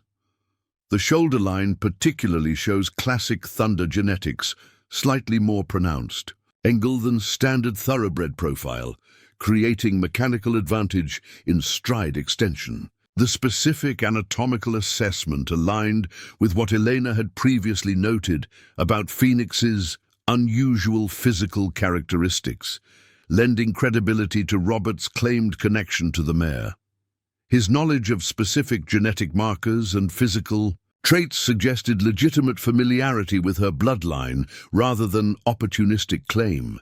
The genetic profile we developed through selective breeding optimized speed characteristics while maintaining unusual endurance capacity, Robert continued, his tone shifting from clinical assessment to something resembling pride. 7 generations of carefully managed selection, each improvement building on Thunder's extraordinary baseline genetics. Phoenix represents the culmination of that development program, potentially the most valuable equine prospect in contemporary racing genetics. Elena completed her treatment administration before responding, professional responsibilities taking priority over ownership discussions.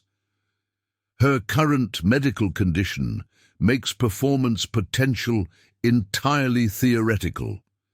This infection represents significant threat to basic survival, much less future athletic capacity. The next 24-48 hours remain critical for basic stabilization. Robert acknowledged this medical assessment with slight nod. Of course, immediate survival takes priority. My team includes respiratory specialists with experience managing similar cases. Once they arrive tomorrow, comprehensive care coordination can ensure optimal treatment approach. The continued assertion of imminent transfer, despite Elena's clear statement about Phoenix's critical condition, created immediate concern. Jack moved closer to the stall, protective instinct extending to the injured animal who had been placed under their care regardless of complicated ownership questions. Elena just said she's in critical condition, he reminded his uncle pointedly. Any discussion of transfer or transport remains premature until her breathing stabilizes. Robert's expression suggested the objection merely confirmed expected emotional rather than practical response. Medical management can continue under appropriate professional supervision, regardless of physical location. Dr. Reyes's assessment is valued, but not exclusionary of other qualified veterinary input. Elena maintained professional composure despite the implicit challenge to her medical authority. As attending veterinarian, I would need to complete formal transfer documentation, including comprehensive status assessment and treatment protocol recommendations before any care transition. Standard veterinary practice requires such documentation for continuity of care in critical cases.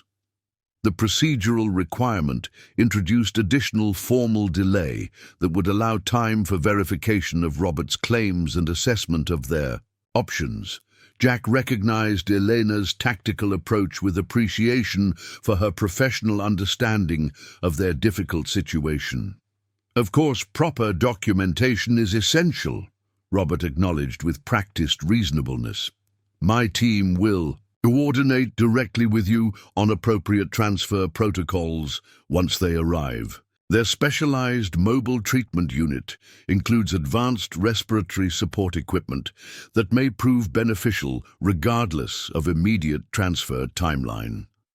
This concession to medical priority while maintaining determination to implement ownership claims represented tactical rather than substantive compromise. Jack recognized the negotiation pattern from his limited exposure to corporate acquisition strategies, appearing reasonable about process details while remaining inflexible on core objectives.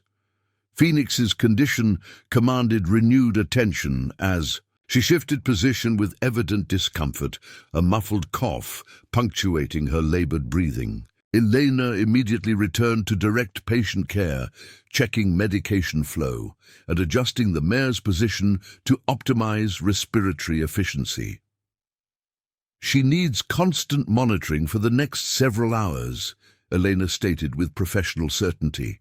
I've brought additional oxygen support equipment from my clinic that should be implemented immediately. Jack, could you help me bring it in from my truck? The request created natural opportunity for private consultation beyond Robert's hearing. Tactical approach Jack immediately recognized and appreciated. As they stepped outside into the continuing rainfall, Elena kept her voice low despite the covering noise of water hitting the barn's metal roof. That implant you mentioned, it's definitely not standard identification technology, she confirmed quietly, while retrieving medical equipment from her truck. I contacted a colleague at the university veterinary program who specializes in equine tracking systems. His initial response was significant concern about unregistered implant technology potentially violating federal regulations regarding livestock tracking. This information suggested potential regulatory complications to Robert's claims beyond simple ownership questions. Does that help our position? Jack asked practically, assisting with the portable oxygen concentrator Elena was extracting from her vehicle. Possibly, she acknowledged. Unregistered tracking implants, particularly sophisticated units with geolocation capabilities, exist in legal grey area regarding animal welfare regulations. At minimum, it raises questions your uncle would likely prefer not to address through official channels. This potential leverage point provided welcome tactical option beyond simple delay strategies. Phoenix's condition remains the immediate priority, Jack noted, maintaining focus on animal welfare above ownership disputes. But understanding our options matters for what comes next. Elena nodded agreement as they carried the equipment toward the barn. I've documented all aspects of her condition and treatment in official medical records. Any attempt to remove her against medical recommendation would trigger mandatory reporting requirements to county animal welfare authorities. That provides at least temporary protection while we determine appropriate next steps. The professional framework created crucial breathing room beyond Robert's declared noon deadline for agreement compliance. Jack felt momentary relief at having procedural protection against immediate removal of Phoenix, regardless of ownership determination. As they re-entered the barn, they found Robert engaged in careful examination of Phoenix's left shoulder, the location of the mysterious implant Elena had discovered earlier. His fingers probed the area with familiar precision, suggesting intimate knowledge of the device and its placement. Activation protocol completed successfully despite navigational delay, he noted without looking up from his examination. Impressive engineering considering first-generation limitations in miniaturized tracking technology. The homing functionality performed precisely as designed, despite extended journey time frame.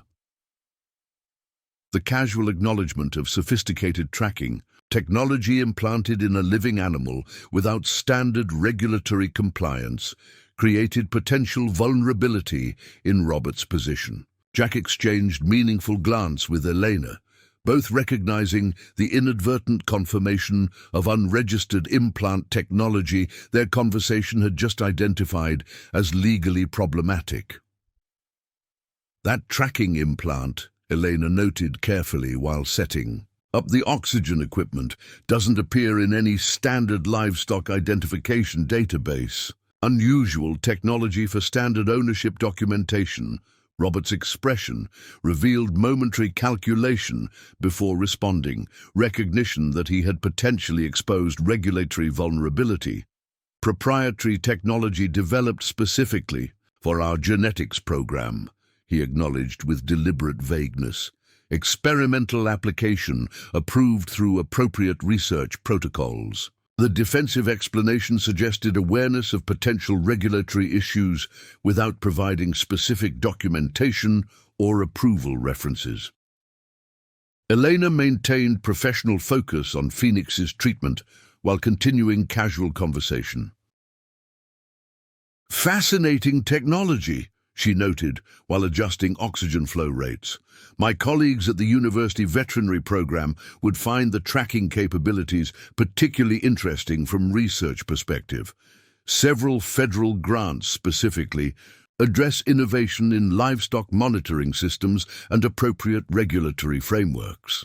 The subtle reference to university connections and federal regulatory interest created visible recalculation in Robert's expression. His initial timeline and approach had clearly assumed dealing solely with financially distressed family members, without sophisticated understanding of legal or regulatory complexities. Elena's involvement introduced unanticipated complications to his straightforward ownership assertion. Proprietary systems necessarily involve confidentiality considerations, he noted with careful precision. Our research protocols include appropriate regulatory consultation without compromising competitive advantage through premature disclosure. The defensive repositioning suggested recognition of potential vulnerability in his approach. Jack maintained neutral expression while assisting Elena with treatment setup, allowing the implications of unregistered tracking technology to create natural uncertainty in his uncle's previously confident position. With the oxygen system operational and additional medications administered, Phoenix's breathing showed modest improvement, still labored but less desperately effortful. The visible medical progress reinforced Elena's authority as treating veterinarian while demonstrating the critical nature of her ongoing care. She's responding to the supplemental oxygen, Elena noted with professional satisfaction. The additional antibiotics should help address the advancing infection, though continued close monitoring remains essential. I'll need to stay with her for the next several hours to manage medication adjustment and respiratory support. This declaration of extended presence further complicated Robert's timeline for implementing his claimed ownership rights. His expression suggested tactical reassessment of his approach given these unexpected developments. Your dedicated care is admirable, Dr. Reyes, he acknowledged with careful courtesy. Perhaps we should allow you to focus on immediate medical priorities while Jackson and I continue discussing implementation details for tomorrow's transition. The suggestion provided natural exit from the barn while maintaining his fundamental position regarding ownership rights. As they prepared to return to the house, Elena established clear medical authority regarding Phoenix's immediate care. I'll need to maintain this oxygen therapy for at least 8 hours before reassessing respiratory status, she stated definitively. No transport consideration would be medically appropriate until significant improvement in respiratory function is documented with stability maintained for minimum 24 hours without supplemental support. The medical timeline directly challenged Robert's declared transfer schedule, creating procedural barrier to immediate implementation of his ownership claims regardless of legal standing. His expression suggested recognition of tactical defeat regarding immediate timing while maintaining determination regarding ultimate outcome. Of course, medical stabilization takes appropriate priority, he acknowledged, with practiced reasonableness. My team will coordinate directly with you upon arrival to develop suitable transition plan that ensures proper medical continuity. As they crossed the rain-soaked farmyard toward the house, Jack's thoughts raced with potential approaches to their complicated situation. Robert's ownership claims carried disturbing credibility given the specific genetic knowledge he had demonstrated, and the sophisticated tracking technology clearly embedded in Phoenix. Yet the unregistered nature of that technology created potential regulatory leverage that might allow negotiating room beyond simple acknowledgement of his declared rights. More significantly, the revelation about his father's potential ethical compromises during previous financial crisis created uncomfortable reassessment of Walter's character and values, suggesting family history more complex than Jack had understood. The parallel between their previous farm crisis and current foreclosure threat created unwelcome recognition that difficult choices sometimes required compromise of certain principles to preserve others. As they reached the farmhouse porch, the eastern horizon showed first hints of approaching dawn, grey light, barely distinguishable from night sky, but promising eventual clarity after darkness. Jack found himself hoping that similar illumination might emerge for their difficult situation, revealing path forward that balanced competing considerations of animal welfare, financial necessity, and family legacy.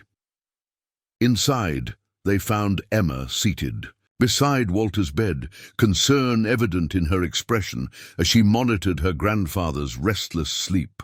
The elderly man's murmured words were mostly incoherent, though occasional references to thunder and agreement suggested fragments of memory emerging through cognitive confusion, disturbing. Confirmation of potential truth in Robert's claims about secret arrangements and hidden compromises in their family history.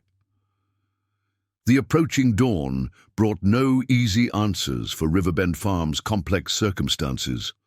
Only recognition that difficult choices lay ahead, balancing immediate animal welfare against financial survival and newly revealed family history that challenged everything Jack thought he understood about his father's principles and priorities. Phoenix's labored breathing in the barn represented immediate life hanging in balance, while foreclosure countdown continued its relentless progression toward potential loss of everything they had fought to preserve.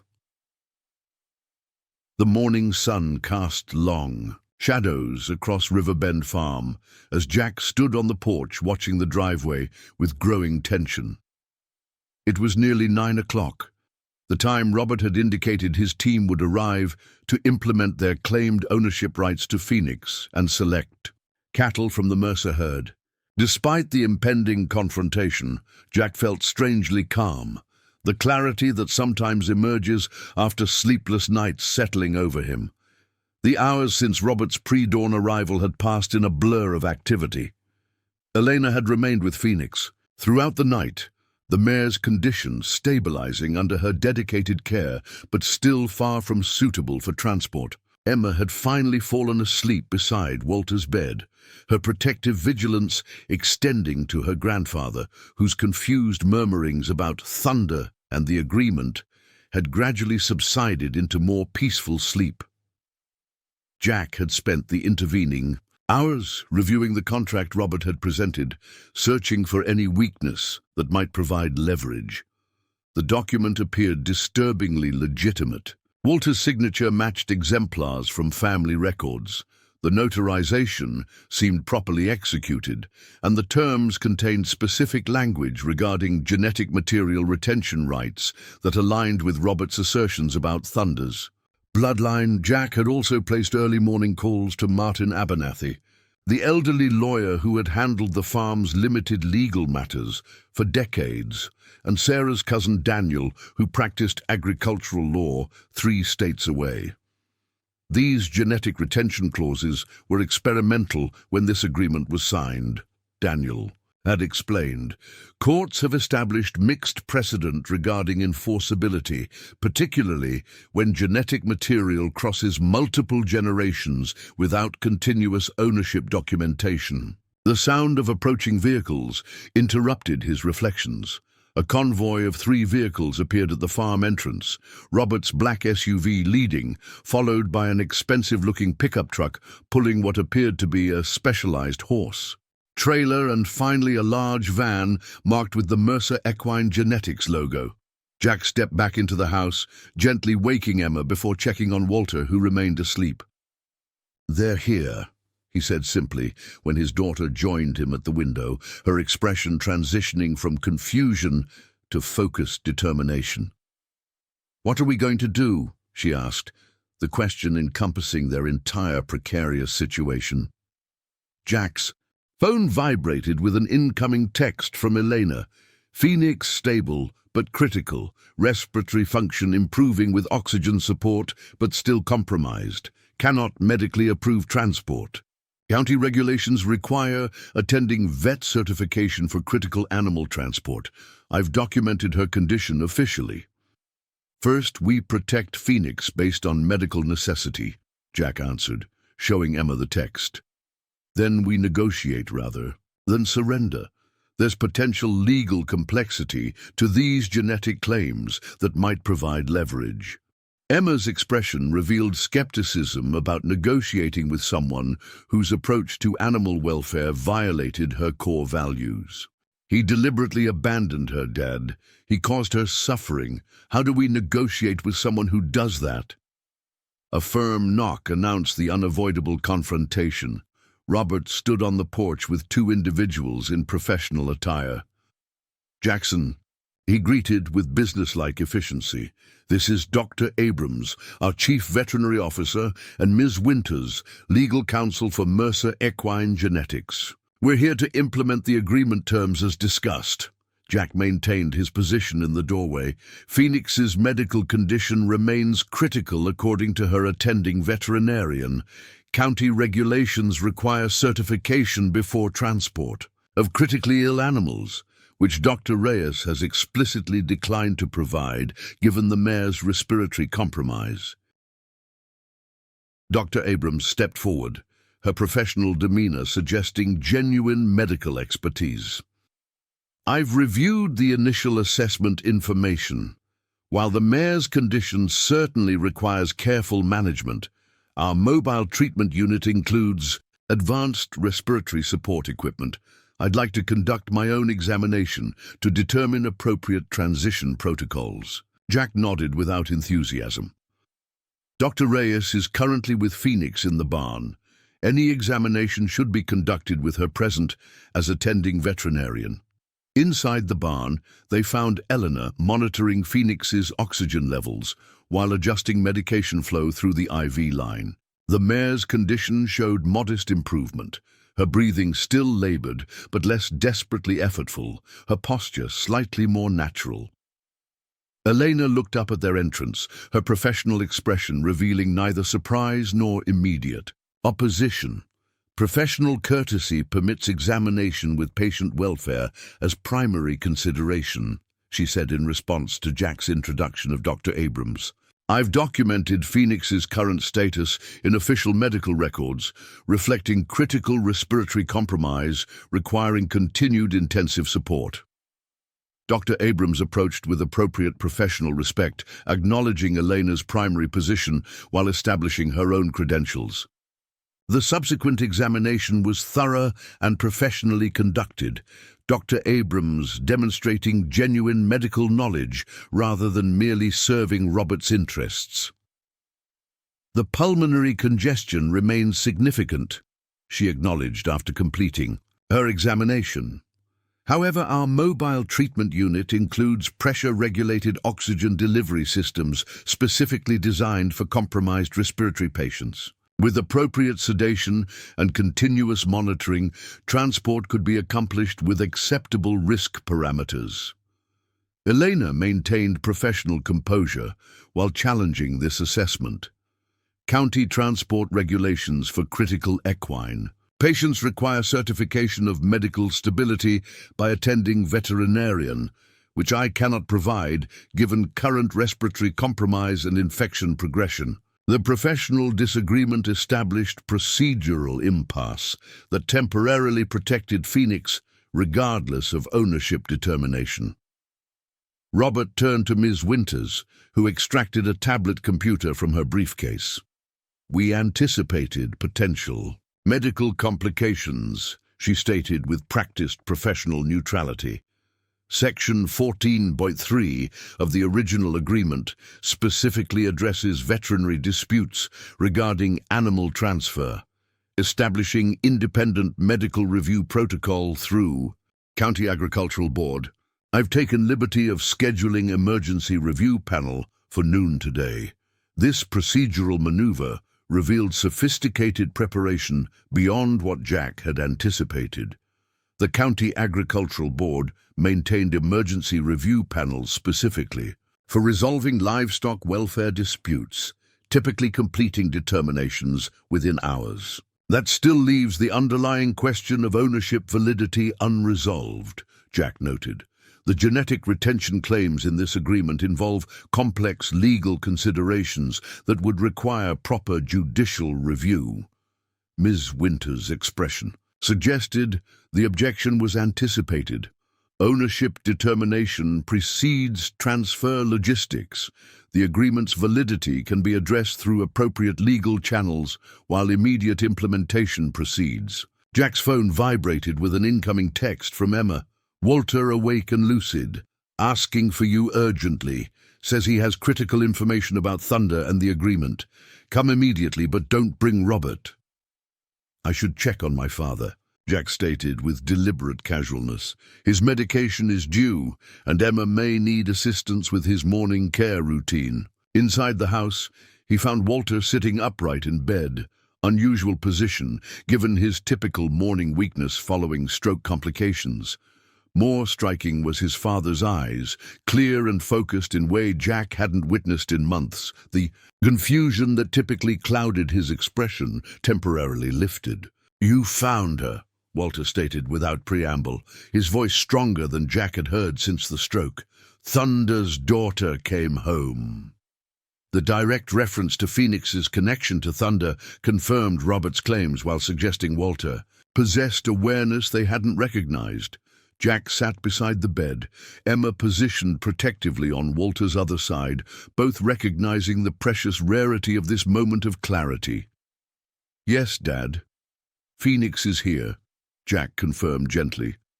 Uncle, Robert says she belongs to his company because of some agreement you made years ago. Walter's expression darkened, determination replacing his initial satisfaction. The agreement was conditional, he stated with surprising precision. Robert only mentioned the parts that favor his claim. There's an addendum he doesn't want you to know about. Walter's hands trembled slightly as he reached toward the bedside table, indicating the worn Bible that had occupied that position throughout Jack's childhood. Between Psalms and Proverbs, he instructed with unexpected specificity. I kept it hidden where Robert would never look. Emma carefully opened the Bible to the indicated section, extracting a folded document yellowed with age, but clearly bearing the same formal legal formatting as the agreement Robert had presented. The single page contained dense legal language, titled Conditional Limitation Addendum, with both Walter's and Robert's signatures clearly visible at the bottom, alongside the same notary stamp. He needed my signature that day more than I needed his money, Walter explained. The bank was threatening immediate foreclosure, But Robert's genetics program was facing investment deadline, requiring Thunder's bloodline documentation within 48 hours. His desperation created leverage I used to protect what mattered most. Jack carefully read the document, legal terminology initially obscuring its significance until key phrases emerged with striking clarity. Genetic claims subject to humane treatment certification, bloodline rights conditional upon animal welfare, standards maintenance, and most significantly, agreement rights terminable upon documented evidence of animal endangerment or welfare violation by claiming party. He violated the core condition, Walter confirmed, seeing recognition dawn in his son's expression. The agreement required absolute protection of animal welfare above all commercial considerations. Deliberate endangerment terminates all his rights under our original terms. This revelation aligned perfectly with Jack's understanding of his father's fundamental values, suggesting Walter had indeed made difficult compromise during financial crisis, but maintained essential ethical boundaries even when facing farm foreclosure. "Why didn't you tell me about any of this?" Jack asked, the decades of secrecy still troubling. Walter's expression reflected complex mixture of regret and protective intention. The agreement included strict confidentiality provisions with significant penalties for disclosure. When the immediate crisis passed, it seemed unnecessary burden to share, just another difficult decision made during hard times. "I never anticipated second foreclosure. Thunder's bloodline was special," Walter continued, fundamental pride momentarily overriding exhaustion. "Not just speed and endurance, but intelligence and heart, qualities that can't be measured in laboratory values or performance metrics. Robert never understood those characteristics can't be reduced to genetic formulas." Walter's eyes began drooping, the extraordinary clarity gradually receding. "Use the addendum," he instructed, words becoming slightly slurred as cognitive confusion began returning. "Phoenix belongs here, always meant to come home." Returning to the barn, Jack found the professional consultation between veterinarians continuing. Robert stood slightly apart, checking messages on his phone with the distracted efficiency of someone accustomed to managing multiple business operations simultaneously. Jack approached his uncle with deliberate, casual demeanor that revealed nothing about Walter's revelation or the discovered addendum. "Dad's resting comfortably. His morning medications are complete." Before Jack could continue this line of questioning, Elena approached with professional urgency that suggested medical developments requiring immediate attention. "Phoenix's respiratory status is showing concerning changes," she reported. "Oxygen saturation levels have dropped despite supplemental support, suggesting potential complication requiring immediate intervention." The mare's condition had indeed deteriorated noticeably, her breathing more labored than during earlier examination, her posture suggesting increased distress, foam-flecked nasal discharge indicating advancing infection complications. "Possible pleural effusion developing," Dr. Abrams noted, with professional concern overriding corporate representation. "We need to establish chest drainage immediately if fluid accumulation is compromising lung expansion." The emergency treatment unfolded with focused intensity, both veterinarians working with complementary expertise that highlighted their professional capabilities. Jack provided assistance as directed, holding Phoenix steady during drainage procedure, while Robert observed, with calculating assessment. "There's something you should see regarding your claimed ownership rights," Jack stated directly to Robert after the procedure stabilized Phoenix's condition, extracting the folded addendum from his pocket. An important document Dad kept separate from the main agreement, something about conditional limitations regarding animal welfare requirements. Robert's expression registered immediate recognition, followed by carefully controlled neutrality. Any supplementary documentation would have been incorporated in the comprehensive agreement package, My legal team reviewed. Separate documents. Without proper integration, lack enforceable standing. Jack unfolded the document deliberately, revealing the signatures and notary stamp clearly matching those on the main agreement Robert had presented. This appears properly executed with both signatures and same notary verification as your copy, he observed. The welfare protection requirements seem quite specific regarding agreement termination upon documented animal endangerment evidence. Ms. Winters approached immediately, professional concern evident as she recognized potential challenge to their legal position. After reviewing the document briefly, she engaged in quiet but intense consultation with Robert, their expressions suggesting serious reconsideration of their previously confident approach.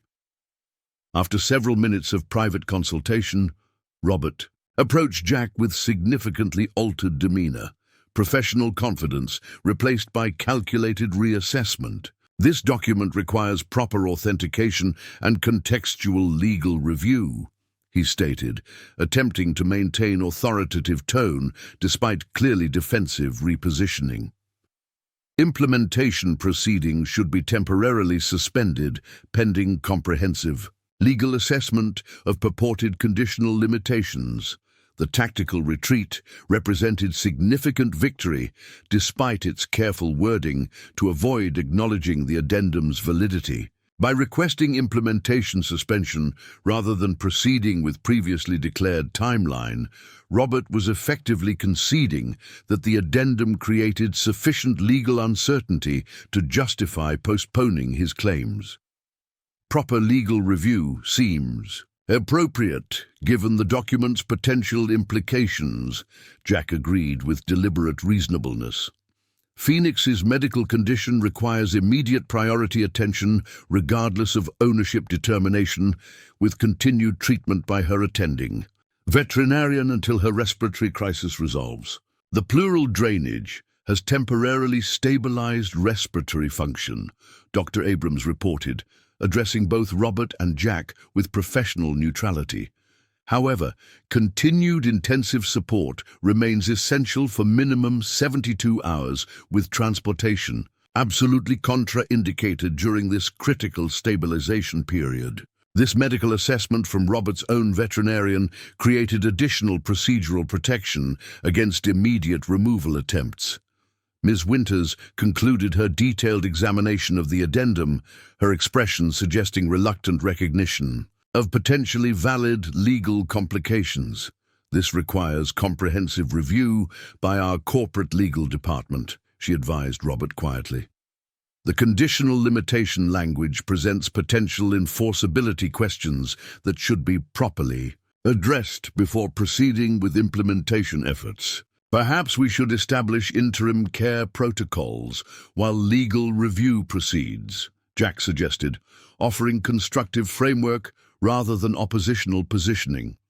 48-hour medical stabilization period seems appropriate given current complications, Robert conceded with calculated precision. Dr. Abrams can provide consultation support to Dr. Reyes during critical care phase, while our legal department reviews this purported addendum's implications. The limited concession represented significant tactical victory, despite its carefully constrained scope. By acknowledging necessary medical delay and legal review requirements, Robert was effectively suspending his immediate claims pending further assessment of the addendum's validity. 3 weeks later, Jack stood at the fence line of Riverbend, farm's main pasture, watching Phoenix move with increasing strength across the spring grass. Her recovery had progressed remarkably once the respiratory crisis resolved. Elena's dedicated care, supplemented by Dr. Abrams' specialized treatment recommendations, creating effective collaboration that transcended the ownership dispute. Walter's funeral had been held the previous weekend, his unexpected passing occurring peacefully in his sleep just days after the confrontation with Robert. The community had gathered to honor a man whose principles had sometimes seemed impractical, yet had ultimately protected what mattered most during both financial crises that had threatened the farm's survival. The legal resolution had come through unexpected channels. Robert's legal team, reviewing the addendum alongside county registration verification, had discovered what Walter had tried to tell them about paragraph 23 of the original agreement, the remarkable choice provision establishing that Phoenix's permanent placement would be determined by her own demonstrated preference rather than ownership documentation. Professor Williams from the University Veterinary Program had conducted the formal behavioral assessment specified in the agreement, documenting Phoenix's clear bonding with Emma specifically and the farm generally. Her professional certification of the mare's choice demonstration had established conclusive determination that transcended ownership claims based on genetic development investment. The bank had contacted them yesterday with notification that would have been unimaginable a month earlier. Complete loan restructuring approval with significant principal reduction and extended repayment timeline. The letter had arrived with notation referencing third-party contribution, facilitating family farm preservation without specific identification of the financial source. Jack suspected Robert's involvement despite his uncle's careful avoidance of direct communication since their confrontation. The financial contribution aligned with calculated settlement approach rather than principled acknowledgement of the agreement's actual provisions. Practical resolution reflecting Robert's fundamental approach to business conflicts. The genetic testing they had subsequently conducted on their remaining cattle had revealed valuable bloodline characteristics beyond what they had recognized. Several agricultural programs had already expressed interest in breeding partnerships that would provide sustainable income beyond their traditional farming operations, leveraging the genetic legacy Walter had preserved through his carefully established agreement provisions. Emma approached along the fence line, leading Phoenix with the natural connection that had deepened throughout the mare's recovery. Professor Williams said she's never documented stronger preference demonstration in any assessment, she noted with quiet satisfaction. Phoenix chose us as clearly as Walter chose to protect her through that agreement 25 years ago. The simple statement contained profound truth beyond legal frameworks or ownership documentation. The farm that had seemed destined for foreclosure had found unexpected salvation through Walter's principled protection of animal welfare and self-determination even during previous financial crises. Values preserved and carefully established. Agreement provisions that had ultimately protected both Phoenix and Riverbend Farm from Robert's attempted claims. Dad always said animals know where they belong better than ownership papers ever could, Jack reflected, watching Phoenix lower her head to nuzzle Emma's shoulder with evident affection. Guess he built that wisdom right into the agreement when it mattered most. The mare's remarkable recovery had become something of a local legend, with Elena documenting the case for veterinary journals, while carefully protecting privacy regarding the ownership dispute resolution. Phoenix's extraordinary bloodline characteristics had created sustainable partnership opportunities that would provide long-term financial stability beyond their immediate loan restructuring, transforming potential catastrophe into unexpected salvation. The bank also sent final paperwork confirming the loan modification, Jack added, extracting the envelope from his pocket. 90 days ago we were facing foreclosure with no apparent options. Now we've got restructured debt, valuable genetic partnerships, and a horse that apparently belongs here by her own legally documented choice. Emma smiled, stroking Phoenix's now gleaming coat with the easy familiarity of deep connection. All because you couldn't turn away an injured animal, even when it seemed like the last thing we needed. The simple observation contained profound truth about values that sometimes appeared impractical luxury, yet proved ultimately essential to their identity and salvation. The compassion that had prompted Jack to take in Phoenix, despite their desperate circumstances, had ultimately connected them to Walter's carefully preserved agreement provisions that saved both the mare and the farm from Robert's attempted claims. As they walked together back toward the barn, Phoenix following with the easy confidence of an animal securely home rather than merely housed, Jack reflected on how completely their circumstances had transformed through single act of compassion. That had seemed financial foolishness just weeks earlier. The farm that had faced imminent foreclosure now had sustainable future through genetic partnerships building on Thunder's remarkable bloodline, preserved through Walter's principled protection decades earlier. What had begun as desperate struggle against mounting debt had revealed unexpected legacy of principled protection embedded in carefully established agreement provisions, Walter's values preserved through legal framework that had ultimately protected what mattered most despite financial pressures that had threatened everything they valued. Phoenix nudged Jack's shoulder gently as they walked, her intelligent eyes seeming to convey understanding beyond human classification systems or ownership documentation. The mare that had arrived barely alive had found not just medical recovery, but rightful place, her choice confirming what Walter had somehow known decades earlier when establishing agreement provisions protecting animal self-determination beyond human ownership frameworks.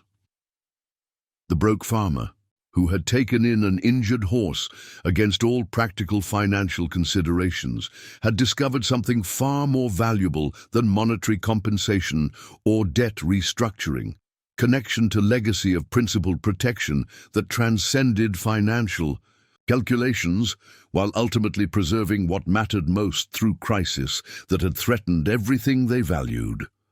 Up next, you've got two more standout stories right on your screen. If this one hit the mark, you won't want to pass these up. Just click and check them out. And don't forget to subscribe and turn on the notification bell so you don't miss any upload from us.